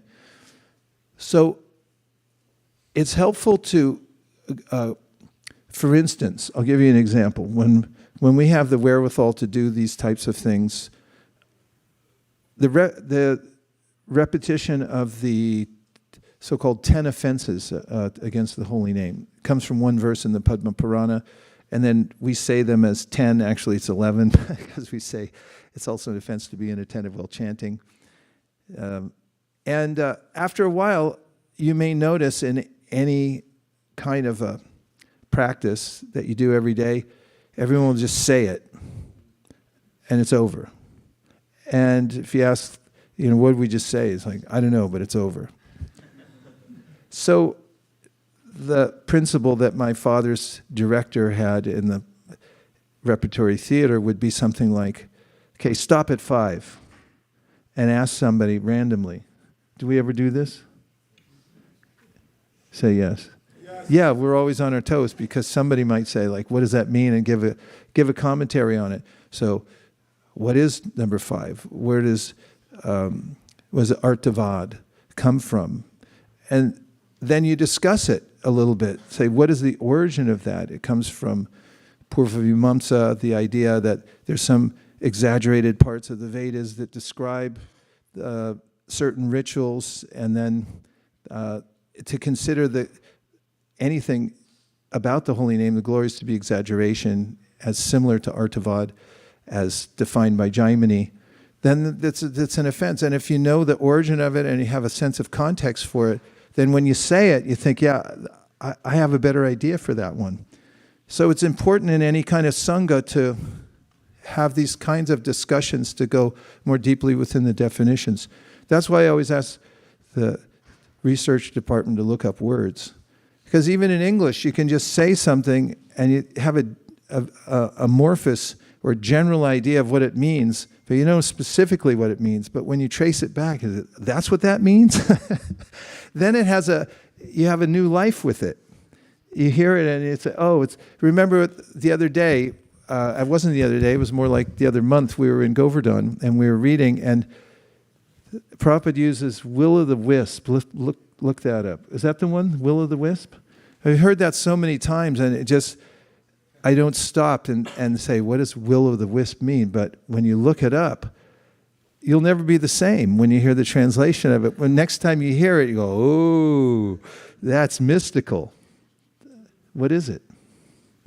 Will-o'-the-wisp is a light that appears at night over marshy ground. Keep going. A light that appears at night over marshy ground. There's a history to the word. It's from a myth. And yeah, keep going. Foolish travelers who were said to try to follow the light and were then led astray into the marsh. And then the light was first known and is still known as ignis fatuus, which in Latin means foolish fire. Foolish fire, will-o'-the-wisp. Here, watch. So there's a way in which now I heard that, I'll never be the same when I hear the will-o'-the-wisp, the whole metaphor of the material world as given in the first verse of the Bhagavatam, how it's an illusory representation. It's not reality. It's a will-o'-the-wisp. It's a little fire above the marsh, and travelers at night get rerouted because they follow that. It's like, you sure? Yeah. Into the marsh. And that's the material world. So if you take the time to look at what you're doing, that's the main thing. Be conscious of what you're doing. Even chanting, when we're chanting Hare Krishna, you can, as we said this morning, it's like you can go to the gym and you can lift nothing and say, yeah, I went to the gym. Well, how come you're still so out of shape? No, I don't know. And same thing, chanting. What happened? How come you're not advancing? Why are you still eating Doritos or whatever it is? the quintessential junk food. Because you're not leaning into it. You're not really getting it. So try to get it. Just try to be there when you're there. And that's something that vigilance is the price you have to pay for freedom. Vigilant means you really have to be aware of what you're doing. And that is what Rupa Goswami, the spirit of what Rupa Goswami talks about in Niyamagraha. Just don't do it for the sake of doing it. That's illegal. And it's also illegal to stop doing it. Because you'll stop doing it when you do it by rote, because he's like, oh, it's just imagination. Those guys, those Mangalartik going guys, they're just, it's just fanatical. And then you'll go off in some other direction. So to preserve any practice, and equally so or more so in devotional service, be vigilant and think about what you're doing. Be very present and aware. Yes. Hi, Krishna Guru Maharaj. Hare Krishna. This morning you mentioned how a trained doctor with their stethoscope can hear more than just the beating of the heart, but can hear the overtones and can receive a lot of information. And it made me think how the tone of our voice communicates more than even the words we say. And that made me think of the Bhagavatam verse that a pure devotee, their voice is imbued with these saffron mercy particles. And I was wondering if you could give us some tips on how to practice our speech and our chanting to improve the tone so that we can chant in such a way that Krishna can feel our tone and feel our emotion in such a way that pleases him. Well, be sincere. And nobody else can. We have to reach our own sincerity. If you search for it and find it, it's in there. Look for it. Try to find it. It's the most valuable substance there is. I know I've used this before, but I like it too much. Chandi Chowk, New Delhi. Gulab Singh. I used to go there to buy my oils for the deities, and he sells all these rare oils, and I remember I had a godbrother who had lots of money. He'd brag about, $20,000 for a little thing of musk or whatever. And he sells to big companies too, go there for essential oils and pay thousands of dollars for a tiny little thing. And if you go there and say, just give me one little vial with a drop of sincerity in it, it's like, sorry, can't sell it to you. You got to find that out for yourself. That's a great connection point in devotional service, is when we find our own sincerity. That means looking inside and say, no, I really do want Krishna. I really do want to surrender. Even if you can't do it. Even if you give me the Bhagavad Gita, third canto. Yeah, give me the third canto of the Bhagavad Gita. If you can do that, we're going to give you an award. The third chapter, 21st verse, where Prabhupada describes how important sincerity is in the practice. That even if you're not... Thank you very much. That's 31. Yeah, it's 31. Krishna says, those persons who execute their duties according to my injunctions and who follow this teaching faithfully, without envy, become free from the bondage of fruitive activities. You want to hear the purport? Yes, sir. Okay, anybody who didn't say yes, cover your ears. The injunction of the Supreme Personality of Godhead, Krishna, is the essence of all Vedic wisdom and therefore is eternally true without exception. As the Vedas are eternal, so this truth of Krishna consciousness is also eternal. One should have firm faith in this injunction without envying the Lord. There are many philosophers who write comments on the Bhagavad Gita, but have no faith in Krishna. They will never be liberated from the bondage of fruitive action. But an ordinary man with firm faith in the eternal injunctions of the Lord, even though unable to execute such orders, becomes liberated from the bondage of the law of karma. In the beginning of Krishna consciousness, one may not fully discharge the injunctions of the Lord, but because one is not resentful of this principle and works sincerely without consideration of defeat and hopelessness, he will surely be promoted to the stage of pure Krishna consciousness. So if there's that sense that, Krishna, I believe in your statements, even though I'm so imperfect I can't follow them yet, still, that's my sincerity, that I'm going to keep following them no matter how imperfect I am. I'll tolerate my own ineptitude in doing it. It's the most revelatory moment in anyone's life or day if you can actually find it. And especially if you're chanting Hare Krishna and you can take some time to inspect your own heart and say, now where did it go? Where's that sincerity? That whatever happens, Krishna, I'm going to follow your instruction no matter how lowly I am at this point. And I don't want anything else. I just want you, even though right now I'm preoccupied with so many things. But if you can find that sincerity, and Prabhupada wrote in one letter that search for sincerity is the same as sincerity. You have to start you can start anywhere, and even the smallest molecule of that, even the sense that I want to be sincere, is also sincerity. And that can simply grow. And it's that which has the effect. And in fact, I just had an experience recently when we were in Govardhan, and an old friend, godbrother, came there who's been around for many years, maybe 1970 or something, and physically not doing great, but still getting around with alacrity. And like most people in the world, have gone through many different eras in their life with ups and downs. And he was there, and he had this non-competitive spirit, only trying to do his level best. And I just noticed how the devotees reacted to him.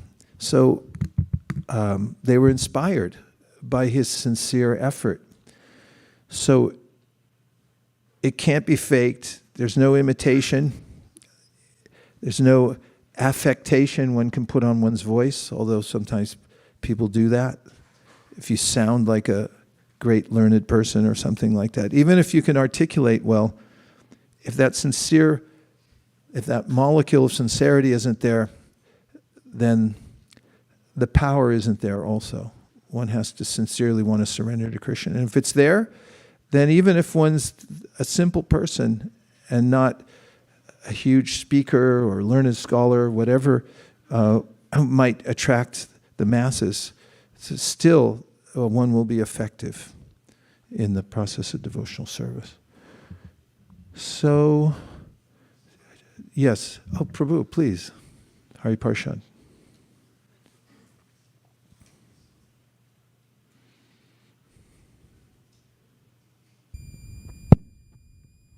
Thank you so much, Prabhu, for the wonderful talk.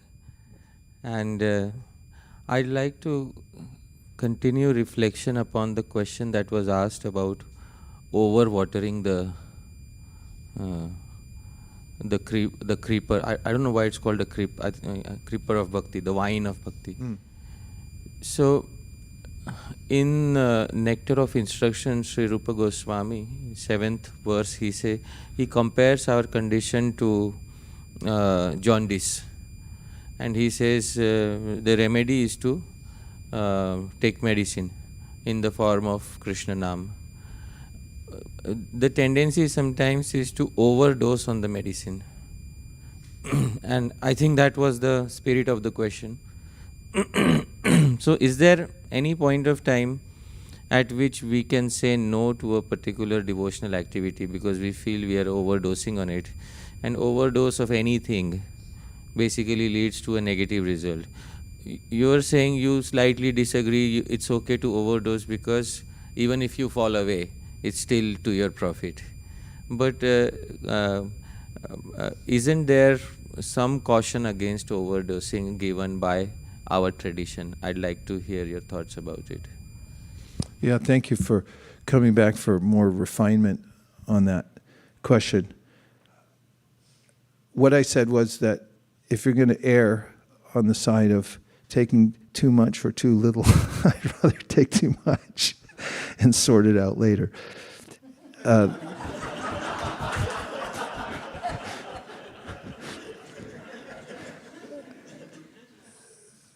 There is some sense of caution in the way of an over-endeavor. Of course, it's mentioned really in the context of over-endeavoring for mundane things that are very difficult to achieve. But there are ways in which when devotees in the early Krishna consciousness movement, pioneering and spreading Krishna consciousness, might take on so much, and even now, they might take on so much that they might neglect their own very important practice of focusing on japa and reading and so forth. I mean, services are absolute, but the most important is to first have a really strong foundation oneself. Don't be insane and crazy by not reading Prabhupada's books. In other words, if you don't read regularly, you will go insane because of the way the world's working nowadays. And so regulating how much you do. Recently, quite a few older devotees resigned in a timely way from working with the GBC. Because, and I talked to all of them, and they said, it's the time. Some of them are in their 70s and so forth. And other people will be more affected. Besides, this is the time in my life where I need to focus more on the last lap. And so that sense of proportion at each time of our life is also important. Those who are brahmacharis or have been brahmacharis have had the experience of unabated access to service 24 hours a day. It's a very blissful life. When you enter into a grihastha ashram, then there is a sense like I have to balance between these two things. And what I've seen in the past, those who were grihasthas, but then they thought they were sannyasis. And then they misapplied the ways in which they needed to work at that particular time in their life and neglected their families emotionally or even physically, not caring for them, thinking like, yeah, but I have to be renounced and this is my expression of devotional service. And there might have been parents also who didn't give as much attention to their children as needed because they had a sense of overdoing the other part of devotional service. And Prabhupada would give statements like, well, somebody asked, now I have a child, I can't do my deity worship like I used to. And Prabhupada said, your child is now your deity. You worship, that's how you worship Krishna, to give full attention to your child. So your child grows up with that sense of complete emotional support and so on. So there are ways in which we have to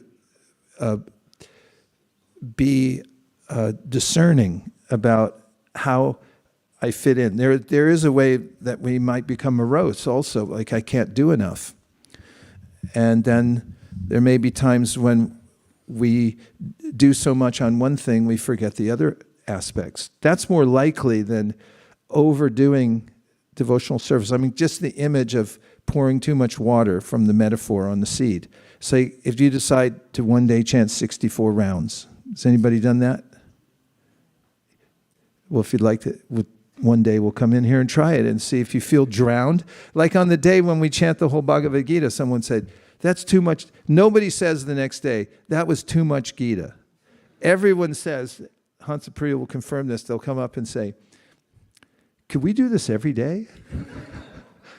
When there's a 24-hour kirtan, as Giriraj Maharaj described in Bombay, there was a group that were related with Vrindavan, and they were doing these 24-hour kirtans, and then Prabhupada liked it. And he said to Giriraj Maharaj, who was the temple president, you should do this too. We should have 24-hour kirtan every day. And Giriraj Maharaj was, every day? How are we going to get anything done? And Prabhupada said, okay, at least once a week. And then they started doing that, and Giriraj Maharaj said, all the problems that were in the temple, we just wait till after Sunday because mostly they were all solved. So, my experience in my life is that there are different eras in our life, and we have to adjust accordingly to make sure that we have some sense of balance.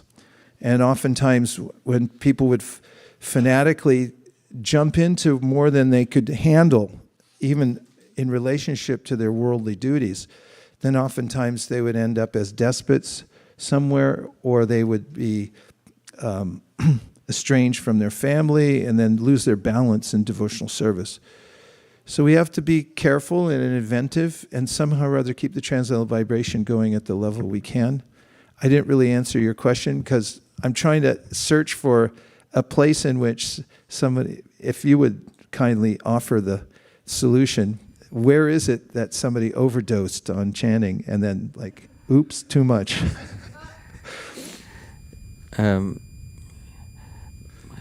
In course of studying the Nectar of Instruction, in the 7th verse itself, Rupa Goswami specifies that there are 2 qualities of effective chanting.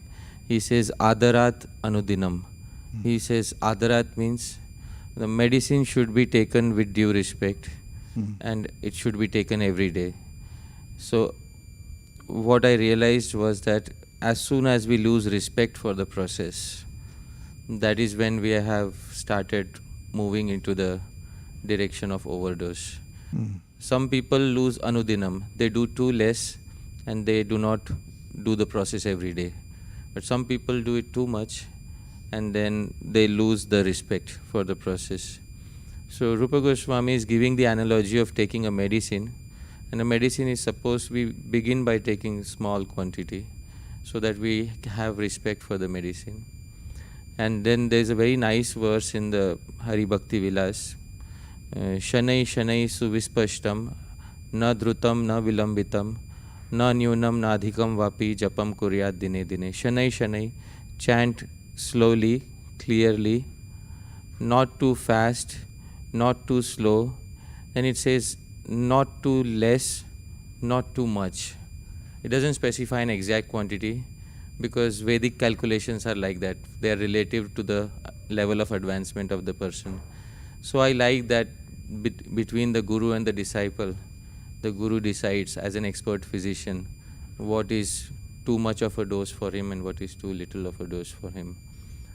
But I am very happy to hear your thoughts, Prabhuji. Yeah, that's very helpful what you said. And to me, it translates into, in a practical way, that consistency is more important than quantity. Consistency, as Prabhupada used to say, drops a day wear the stone away. And it's much harder to be consistent than it is to make a big show for oneself or others that I did so many, or I'm doing so much, but then where are you next year and the year after?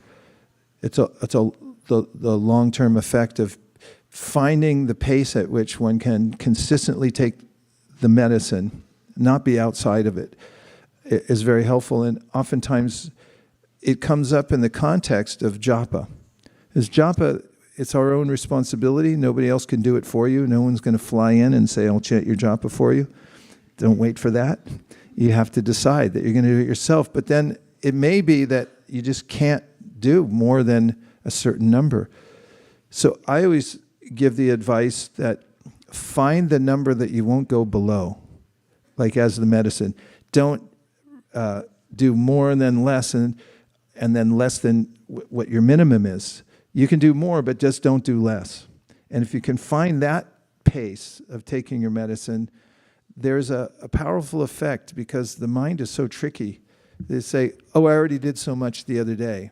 Now I won't do anything. And that not anything turns into a week, a month, a year, 20 years, 30 years. And I have godbrothers I've met that's like, yeah, it's been 30 years since I chanted, and all they did was take a day off. So the consistency over time in taking the medicine is very helpful, because oftentimes when we don't have a sense of flexibility, then the mind overreacts. There's another verse that Krishna gives to Uddhava, now that we've got on this vein, where he says, controlling the mind, one has to be like an expert horseman. And he says sometimes the horseman or horse rider, the horse person, lets out the reins. lets out the reins a little bit, and sometimes pulls the reins in. It's not always, come on! The horse will throw you off its back. But if you're sensitive and you realize, oh, the horse is not in a great mood today, like okay, let's go. So same thing. We have to be inventive and encourage our minds. Don't take too less, but don't take too more. That also we could put in that stream, right? This is fun, but time is probably up. And I thank everyone for coming in for the early morning japa today. Devotees came here, some for their first time ever, to chant japa, right? Do you want to say anything about the devotees who came? And then we'll have, you can do what you're going to do. We also have Risheshwari Leela has a representative of her school to present today. Yeah, we have a lot of newcomers who actually came to the temple today. We are doing a mini retreat, and the theme of the retreat is Panchang Bhakti. And Maharaj helped us to talk about A, which is association, and we are doing all the parts. We started last night, and majority of them are sitting in the back, and Shirley is there, Liki is there. They are the buddies. They are helping along with Liji, and then also Shweta. She is not here now. And then there is Abby, and there's Lindsay. We have Vanko, and who else is around? We have Alina. We have Alina. And so, yeah, we have a lot of them, and many of them are continuing the day after this program, after the temple program. So we entered the Dham. That was our theme when we came to the temple. So we are doing association, chanting, books, deity worship, and entering the Dham. So this is the Dham. So we all came here, and all the girls are really, really, like Maharaj was saying today's class, just show up. And that's the mood they came in last night when we were talking with them. They just showed up. They don't know why they are here, but they are just there.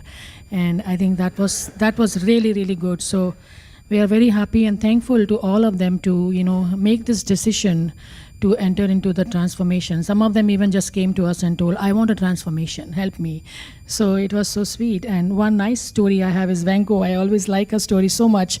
She's a student in Stanford, and she actually heard Steve Jobs lecture.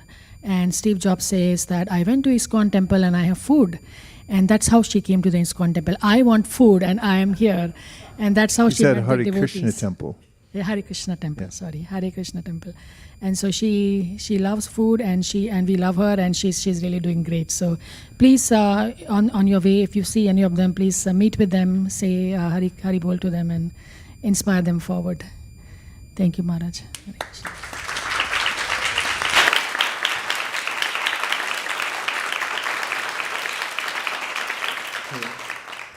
I would like to welcome Hari Parshad Prabhu for coming all the way here to the ISV community.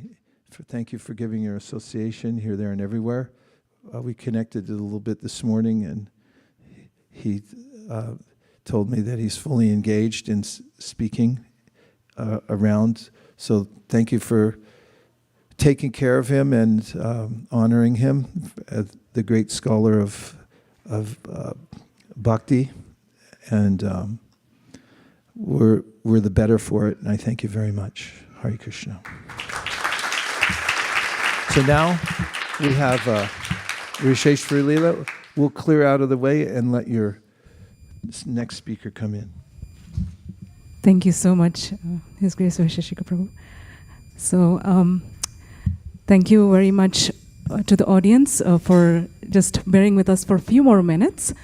As Krishna has so nicely arranged, today the topic of the presentation for the students of the Kaishwara class who are 12 to 14 years is entering Braj Mandal. So this is going to take you deeper into the Dham experience. The Kaishwara students have been presenting for a while now. This presentation series that we start today is a group set of presentations, which means they are learning to work in a group along with presenting. So till now we've had presentations individually, but today we are going to start a series for the next 5 weeks, going into a group presentation. The Braj Mandal, as many of you may know, includes actually more than 6 billion holy places. All the holy places of the world, according to the Acharyas, is included within the Braj Mandal. So one of the topics that the students have learned in this semester is the sacred forests of Vrindavan. And so they will be talking about a series of forests that are the main forests that are part of the Braj Mandal Parikrama. So with that, I'd like to start with Raghav, who is going to talk about the introduction to this Braj Mandal Parikrama.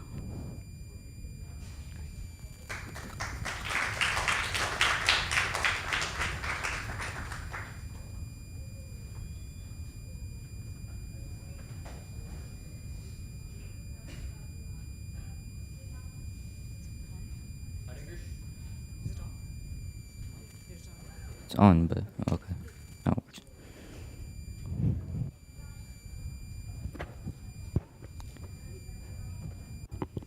Hare Krishna, dear devotees. My name is Raghav Bardwaj. Today I shall be presenting on the topic Sri Braj Mandal, on entering Sri Braj Mandal.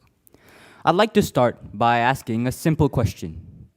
What do you all think is the ultimate goal of life?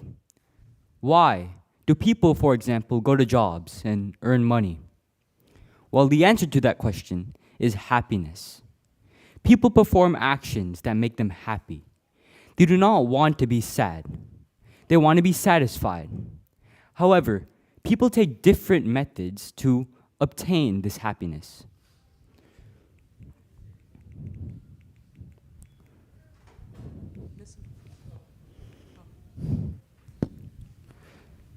For example, people chase after material possessions to obtain a false happiness. When we see a person chasing after, for example, money, we say they have ambition. But in reality, it is not ambition.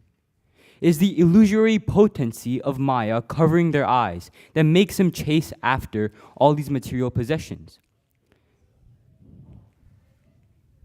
Next, we have a person who meditates on the Supreme Personality of Godhead, Lord Krishna, who only wants to remember his pastimes, who performs nama sankirtan. This person is experiencing true happiness. However, we are conditioned souls. It is virtually impossible for us to remember Lord Krishna 24 hours a day, 7 days a week. And that is where the role of a Dham comes in. In Srimad Bhagavatam 9.19.19, it is said, Tasmadetam aham tyaktva brahmani adhyayamanasam nirdvando nirahankaras charishyami mrigesaha. The translation for this verse is, therefore, I shall now give up all these desires and meditate upon the Supreme Personality of Godhead, free from the dualities of mental concoction and free from false prestige. I shall wander in the forest with the animals. A dham is a place where we can forget all of our material desires, all of our material hankerings, and focus directly on the Lord. In this place, we can obtain spiritual happiness, happiness that will bring us back to the spiritual world. Just like in the Bhagavad Gita, Arjuna needed special eyes to see the Lord's four-handed form and the Virat Roop. Similarly, to see the true beauty of Vrindavan, we will need special eyes. Who will provide these special eyes? The spiritual master. Dham, or the true beauty of the Dham, can only be revealed by the spiritual master. If we don't have a spiritual master guiding us, when a normal person enters Vrindavan, they're usually caught up in the crowd at the temples, the mismanagement at the temples, how dirty the place is. They do not take into account the spirituality of the Dham.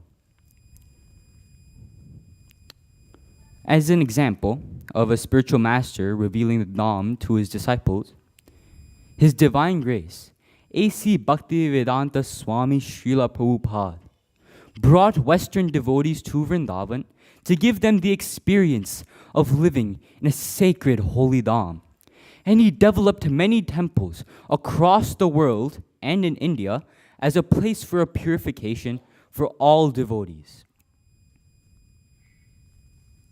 Vrindavan, or Vrajmandal, is a very spiritual place. Vrindavan, out of all of the forests in Vrajmandal, is considered to be the best forest. The Vrindavan on the material world is known as Bhoma Vrindavan. Its origins are very interesting.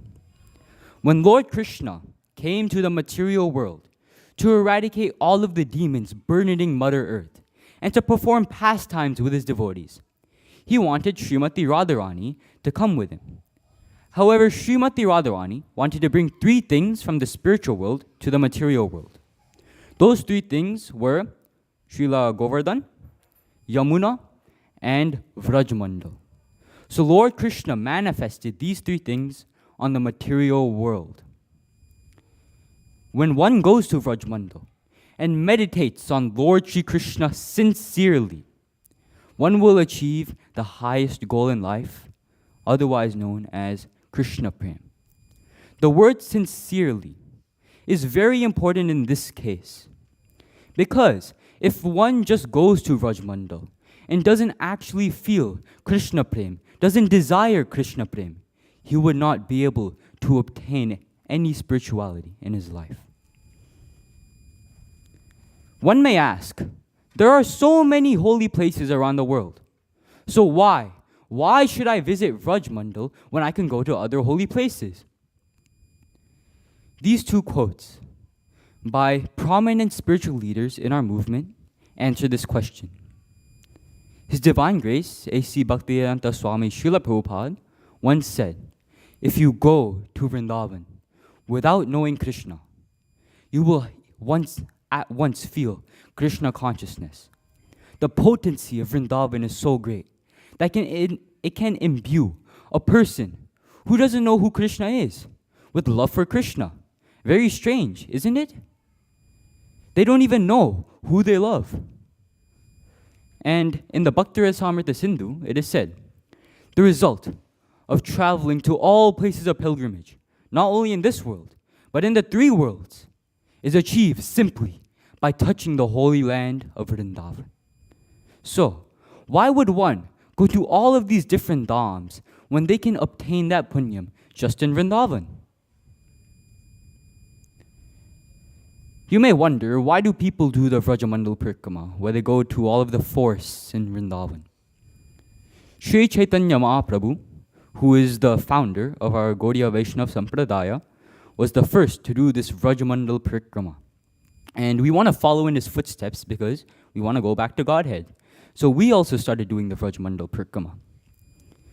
And when Mahaprabhu had visited Vrindavan, Mahaprabhu is always known to have that Radha Bhav. He is the incarnation of Lord Krishna that appeared in Kali Yuga, filled with that Radha Bhav. And when he visited Vrindavan, Shri Krishnadas Kaviraj Goswami, he was astonished by the amount of Radha Bhav that Mahaprabhu had. Because when one visits Vrindavan, it can exemplify the amount of devotional service one has in him. And His Divine Grace, A.C. Bhaktivedanta Swami Srila Prabhupada, has given a great example by how we should lead our lives. When he was a young little boy, he had a very strong desire to visit Vrindavan. However, due to monetary problems, his family was not able to go. However, this did not stop him from looking at the departures of trains to see which ones depart to Vrindavan and dream about being on those trains.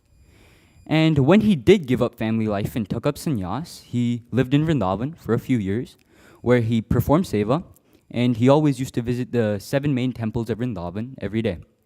Now, he could have stayed in Vrindavan and enjoyed the spirituality, the Radha Bhav, the Krishna Prem. However, he did not do that. On his master's instruction, he came to the sinful Western world and delivered many Western devotees. He spread that Krishna Prem to the most modern, the most sinful place of all, the Western world. He shows that we should always follow our Guru's order because our Guru cares for us. He does not want any bad things to happen to us. He will only guide us in the right direction. His Holiness, Indradumna Maharaj, has provided a very interesting anecdote. When he was going to Vrindavan, he met a beadwala who had very beautiful beads. He complimented this beadwala on the beads, and feeling very happy, that beadwala took off the beads and offered it to Indradumna Maharaj. Usually, if I complimented someone, if I said, for example, you have a very beautiful shirt, then that person would feel very proud of that possession. He would not want to give up that possession. However, these Brajavasis, they're so simple and pure in nature that they will find any opportunity to worship a Vaishnava. This beadwala, he saw Indradumna Maharaj complimenting his beads and seeing this as an opportunity to worship Indradumna Maharaj or serve him, as a better word, he took off the beads and gave it to him. Now Vrindavan. When I say Vrindavan, you may think of the Boma Vrindavan in India. However, Vrindavan is established wherever devotees in a congregation are collaborating to worship Lord Krishna. All of these ISKCON centers that Srila Prabhupada has established all over the world are mini Vrindavans. In fact, this ISKCON of Silicon Valley is a mini Vrindavan itself. Why? Because the deities are nicely worshipped with love, with Krishna Prem, with Radha Bhav. There's Krishna Katha going on, mostly during the weekends, where devotees hear the glories of Lord Krishna from divine personalities. There is always Nama Sankirtan going on. People are always chanting the names of Lord Krishna. People are distributing the knowledge written in the Vedas to many people around California, at least for ISV. And prasadam is nicely served to everyone. Now, understanding the true nature of Vrindavan is very hard. The demigods, they were hearing about the true nature of Vrindavan from Brahma, yet they were not able to understand it at all. What to speak of us? We are lower than the demigods. Do we have a chance of understanding the true nature of Vrindavan, you may ask? And I proudly say, all hope is not lost. To truly understand Goloka Vrindavan, devotees who are fully purified and who have a strong faith in the potency of a Dham will understand the true beauty of Vrindavan. The Dham will feel itself to the devotee. So, our Keshora class is going to cover the 7 vana or forests on the western side of Yamuna, which include Madhuvan, Dalavan, Kumudavan, Bahulavan, Kamyavan, Kadiravan, and of course, Vrindavan. We will be going in this order, and the next group will be presenting on Madhuvan. So, thank you for listening to my presentation.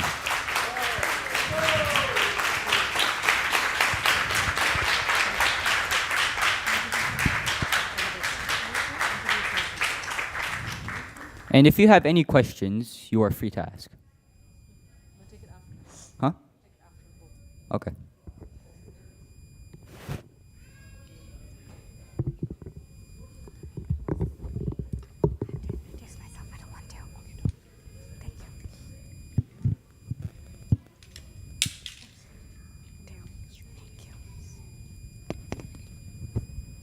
Now we'll have Karthika and Soumya Darshana talk about Madhuvan.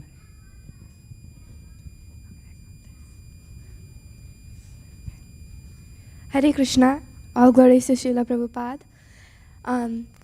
There are 12 forests of Vrindavan, and out of those 12, Madhuvan is one of the most important. So what's so important about Madhuvan? In Srila Rupa Goswami's glorification of Mathura, he says, Aho Madhuvanam drishtam, shrutam va tatsu sevinam, sitam va ye suratitam, danyasте bhuvi manava. They who see, hear about, serve, reside in, and glorify Madhuvana are fortunate in this world. Madhuvan is a combination of Madhu and Van. Madhu means sweet and Van means forest. So Madhuvan means sweet forest in Sanskrit. But Madhuvan is not only sweet because of the honey and the bees that live there, but also because of the sweet pastimes that happen in every yuga. For example, in Satya Yuga, Dhruva Maharaj was chastised by his stepmother while attempting to climb on his father's lap, and he angrily went to the forest Madhuvan to perform penances so he could have a greater kingdom than his father's. After seeing the dedication and devotion, Krishna, in the avatar of Prishini Garbha, blessed Dhruva Maharaj, but not only for a greater kingdom, but for Krishna Prema. Before leaving, Dhruva Maharaj rolled in the dust of Madhuvan. Treta Yuga. During Treta Yuga, Mathura was known as Madhupuri because of the demon Madhu who ruled there.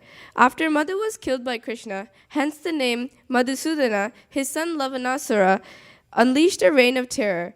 Because of Lavanasura's demoniac acts, Shatrugna killed Lavanasura and became the king of Madhupuri. During Dwapara Yuga, Lord Krishna and his cowherd friends would bring their cows to graze in the forest and drink the waters of Madhukund. And once Balaramji became so absorbed in the ecstasy of drinking honey and playing with his boyfriends that his complexion blackened. And today there is a beautiful deity of Balaram in Dauji Mandir. Lastly, in Kali Yuga, Chaitanya Mahaprabhu started his Vrindavan Parikrama in Madhuvan and even took a dip in the sacred waters of Madhukund, which is now known as Krishna Kund. Thank you for listening. Hare Krishna.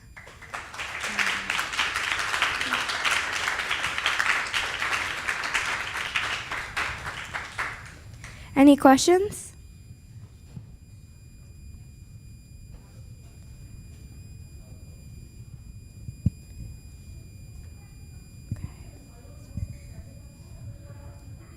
I have a comment that this was one of the most well put together presentations that I've seen so far.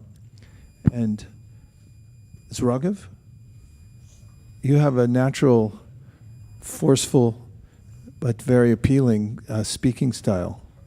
Very articulate, and the ways that you used gesticulation, point out who you were talking about. You pointed to Prabhupada. You were very engaging with the audience. And you really had a good command of everything that you were saying. It was a compelling presentation. Made me want to go to the Dham, and it also made me appreciate the Dham that we have now. I thought that was a really nice crossover point that you made. And I couldn't say enough about your presentation. I think you're really natural at speaking. It's fantastic. And Soumya and Karthika. Soumya and Kartik. Nice. Kartika. Nice names. This was such a great compliment to the introduction to bring us into the specific land of Madhuvan. I like how you used the motif of the bees and the honey, and you started off with verses, and then it was astounding to see how many pastimes took place there. I think you complemented each other really well, and the presentation gelled in such a way that it was very inspiring. Thank you very much for the hard work that you put in, all of you. for such a great presentation. I think you should keep doing it, and many more, because you're good at it. Hare Krishna. Thank you.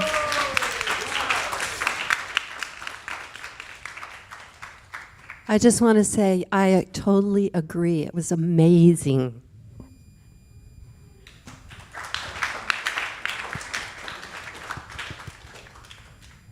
Yes, Hare Krishna. I just wanted to ask the three of you, have you been to Vrindavan? Yeah, I've been to Vrindavan. And what was your first-hand experience? Honestly, it's the humidity that struck me. Like, I would go outside of the hotel and I'd immediately start like sweating. But there was this one place that I really liked, and it was like a slide playground of Krishna, and it was really fun just sliding down. Thank you.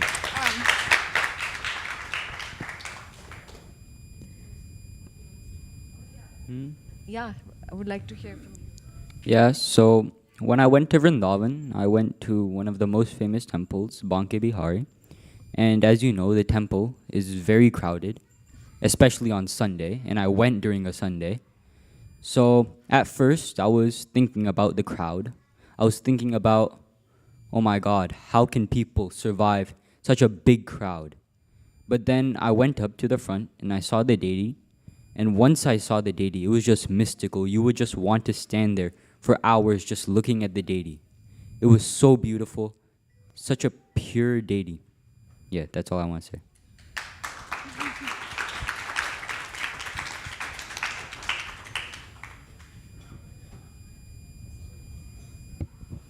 Do we have any other questions or comments? Okay. Thank you so much to all three of you and for preparing and putting a lot of hard work. All the students have been preparing for actually months now, and on this topic of the sacred forests of Vrindavan. And their textbook is by the Sacred Forests of Vrindavan by Indudu Maharaj. So they are learning through the eyes of Maharaj and how he has perceived the Dham. Yes, Prabhu.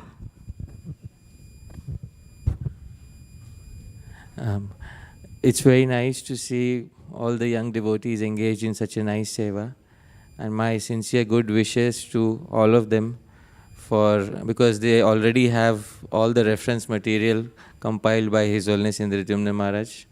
So my best wishes to all of them, and wonderful presentations by the devotees.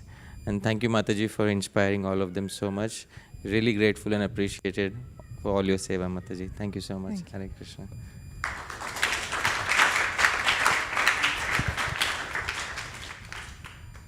I just want to say that my personal inspiration is His Grace Vaisesika Prabhu and Mother Nirakula, who took me to Govardhan Parikrama when I was a new devotee. And that's just, what I want to share with the next generation. They are the leaders. They need to have a strong foundation. Once they have a love for Dham, the love for devotees and love for Krishna, then I think they're set. That's my hope and that's my prayer. So that's my prayer to all of you also, to keep blessing them, because without the blessings of devotees and acharyas, we wouldn't be anywhere. So thank you so much.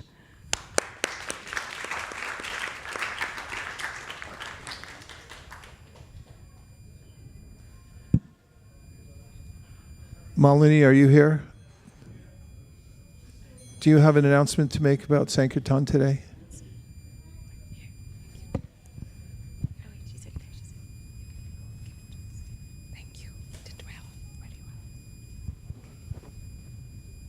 Hare Krishna.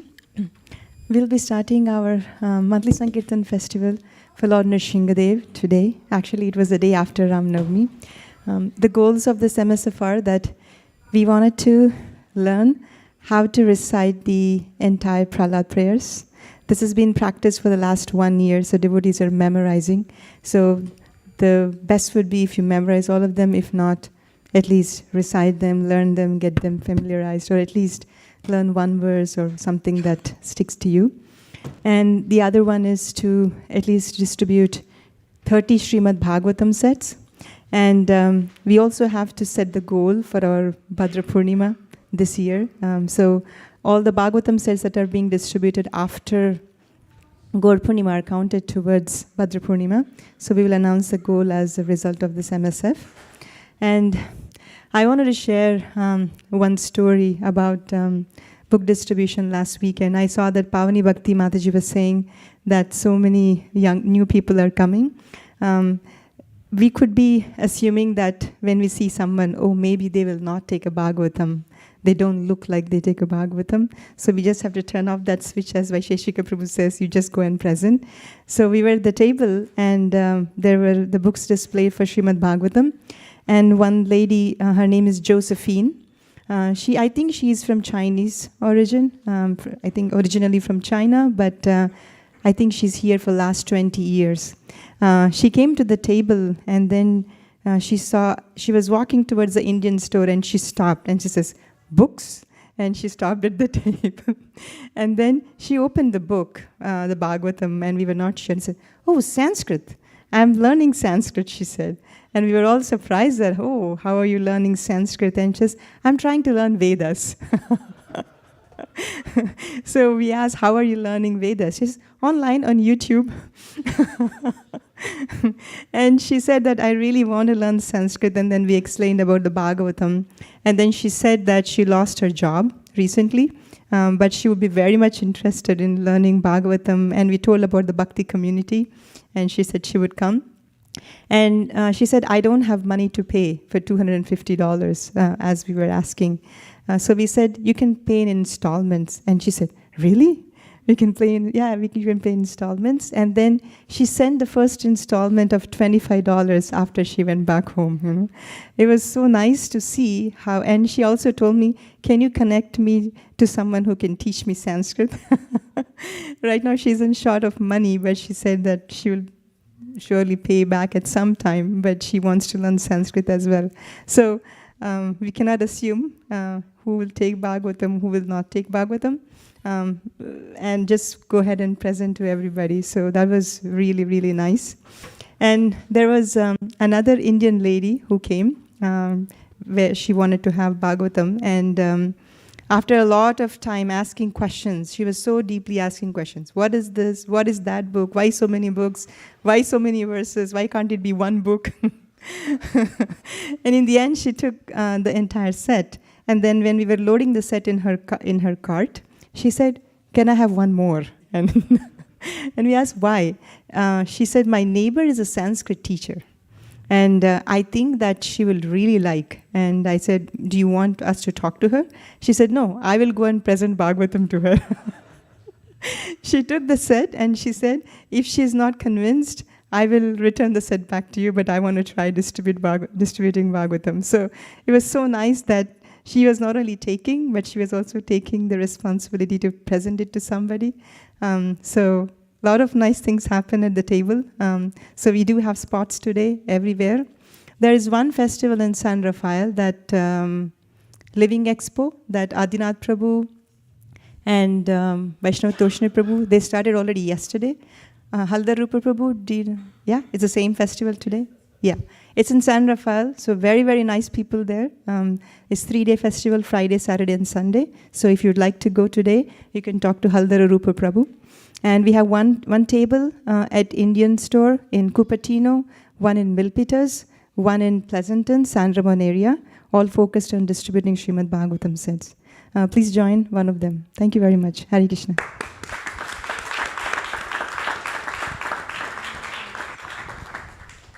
I just want to make a quick announcement. As part of the last MSF, which is Ram Navami, we have the Ramayan drama that is being organized by the ISV devotees. If you could put the announcement up, Prabhu. So we have 2 announcements. Next Saturday, and at this time, around 10 o'clock, we will, the other one first, we will start with the Sunday school and Saturday school students having their annual day celebrations. This is going to be in a theater at Bishop Elementary, which is in Sunnyvale, about 5-10 minutes away from here. So I would like to invite, this is an open event. Anyone from ISV is welcome to attend and encourage the students who are going to be performing drama, dance, and hymns, all the way from 0 years of age till 15 years of age. And this will be from 10 a.m. to 1 p.m. And then at 2 p.m., we will have the Ramayana drama, which is also an offering for our MSF and to our deities, to the Parampara. It's going to be having a very interesting live music aspect to it this time. So we look forward to your presence there, and please do sign up. You can also see the announcements that have been sending out in different channels. But if you need more information, we will have the QR code outside. You can register. Thank you so much for your attention.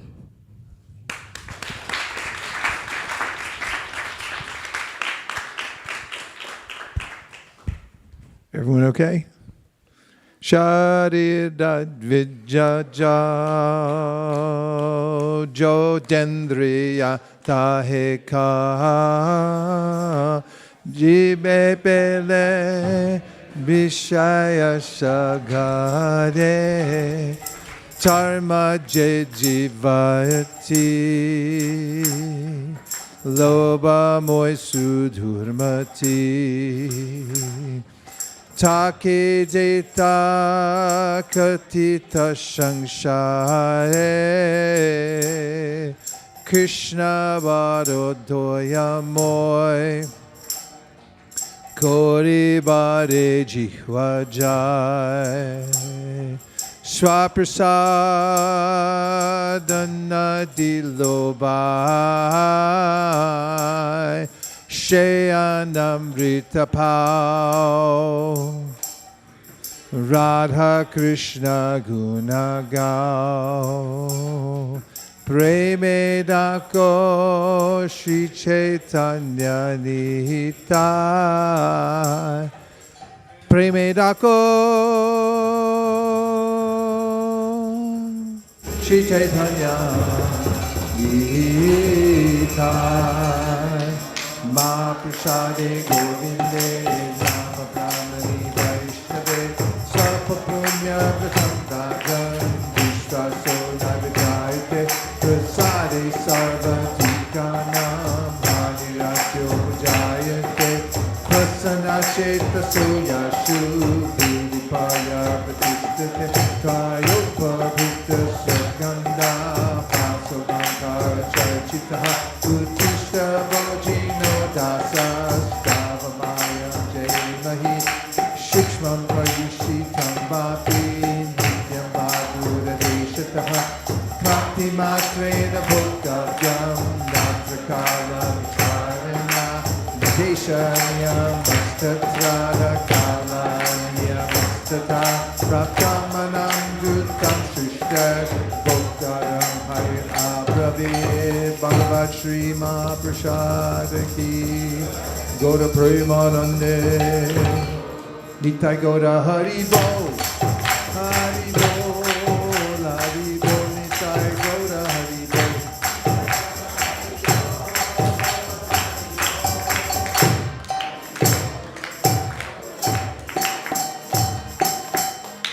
Please come take prasadam. Hare Krishna.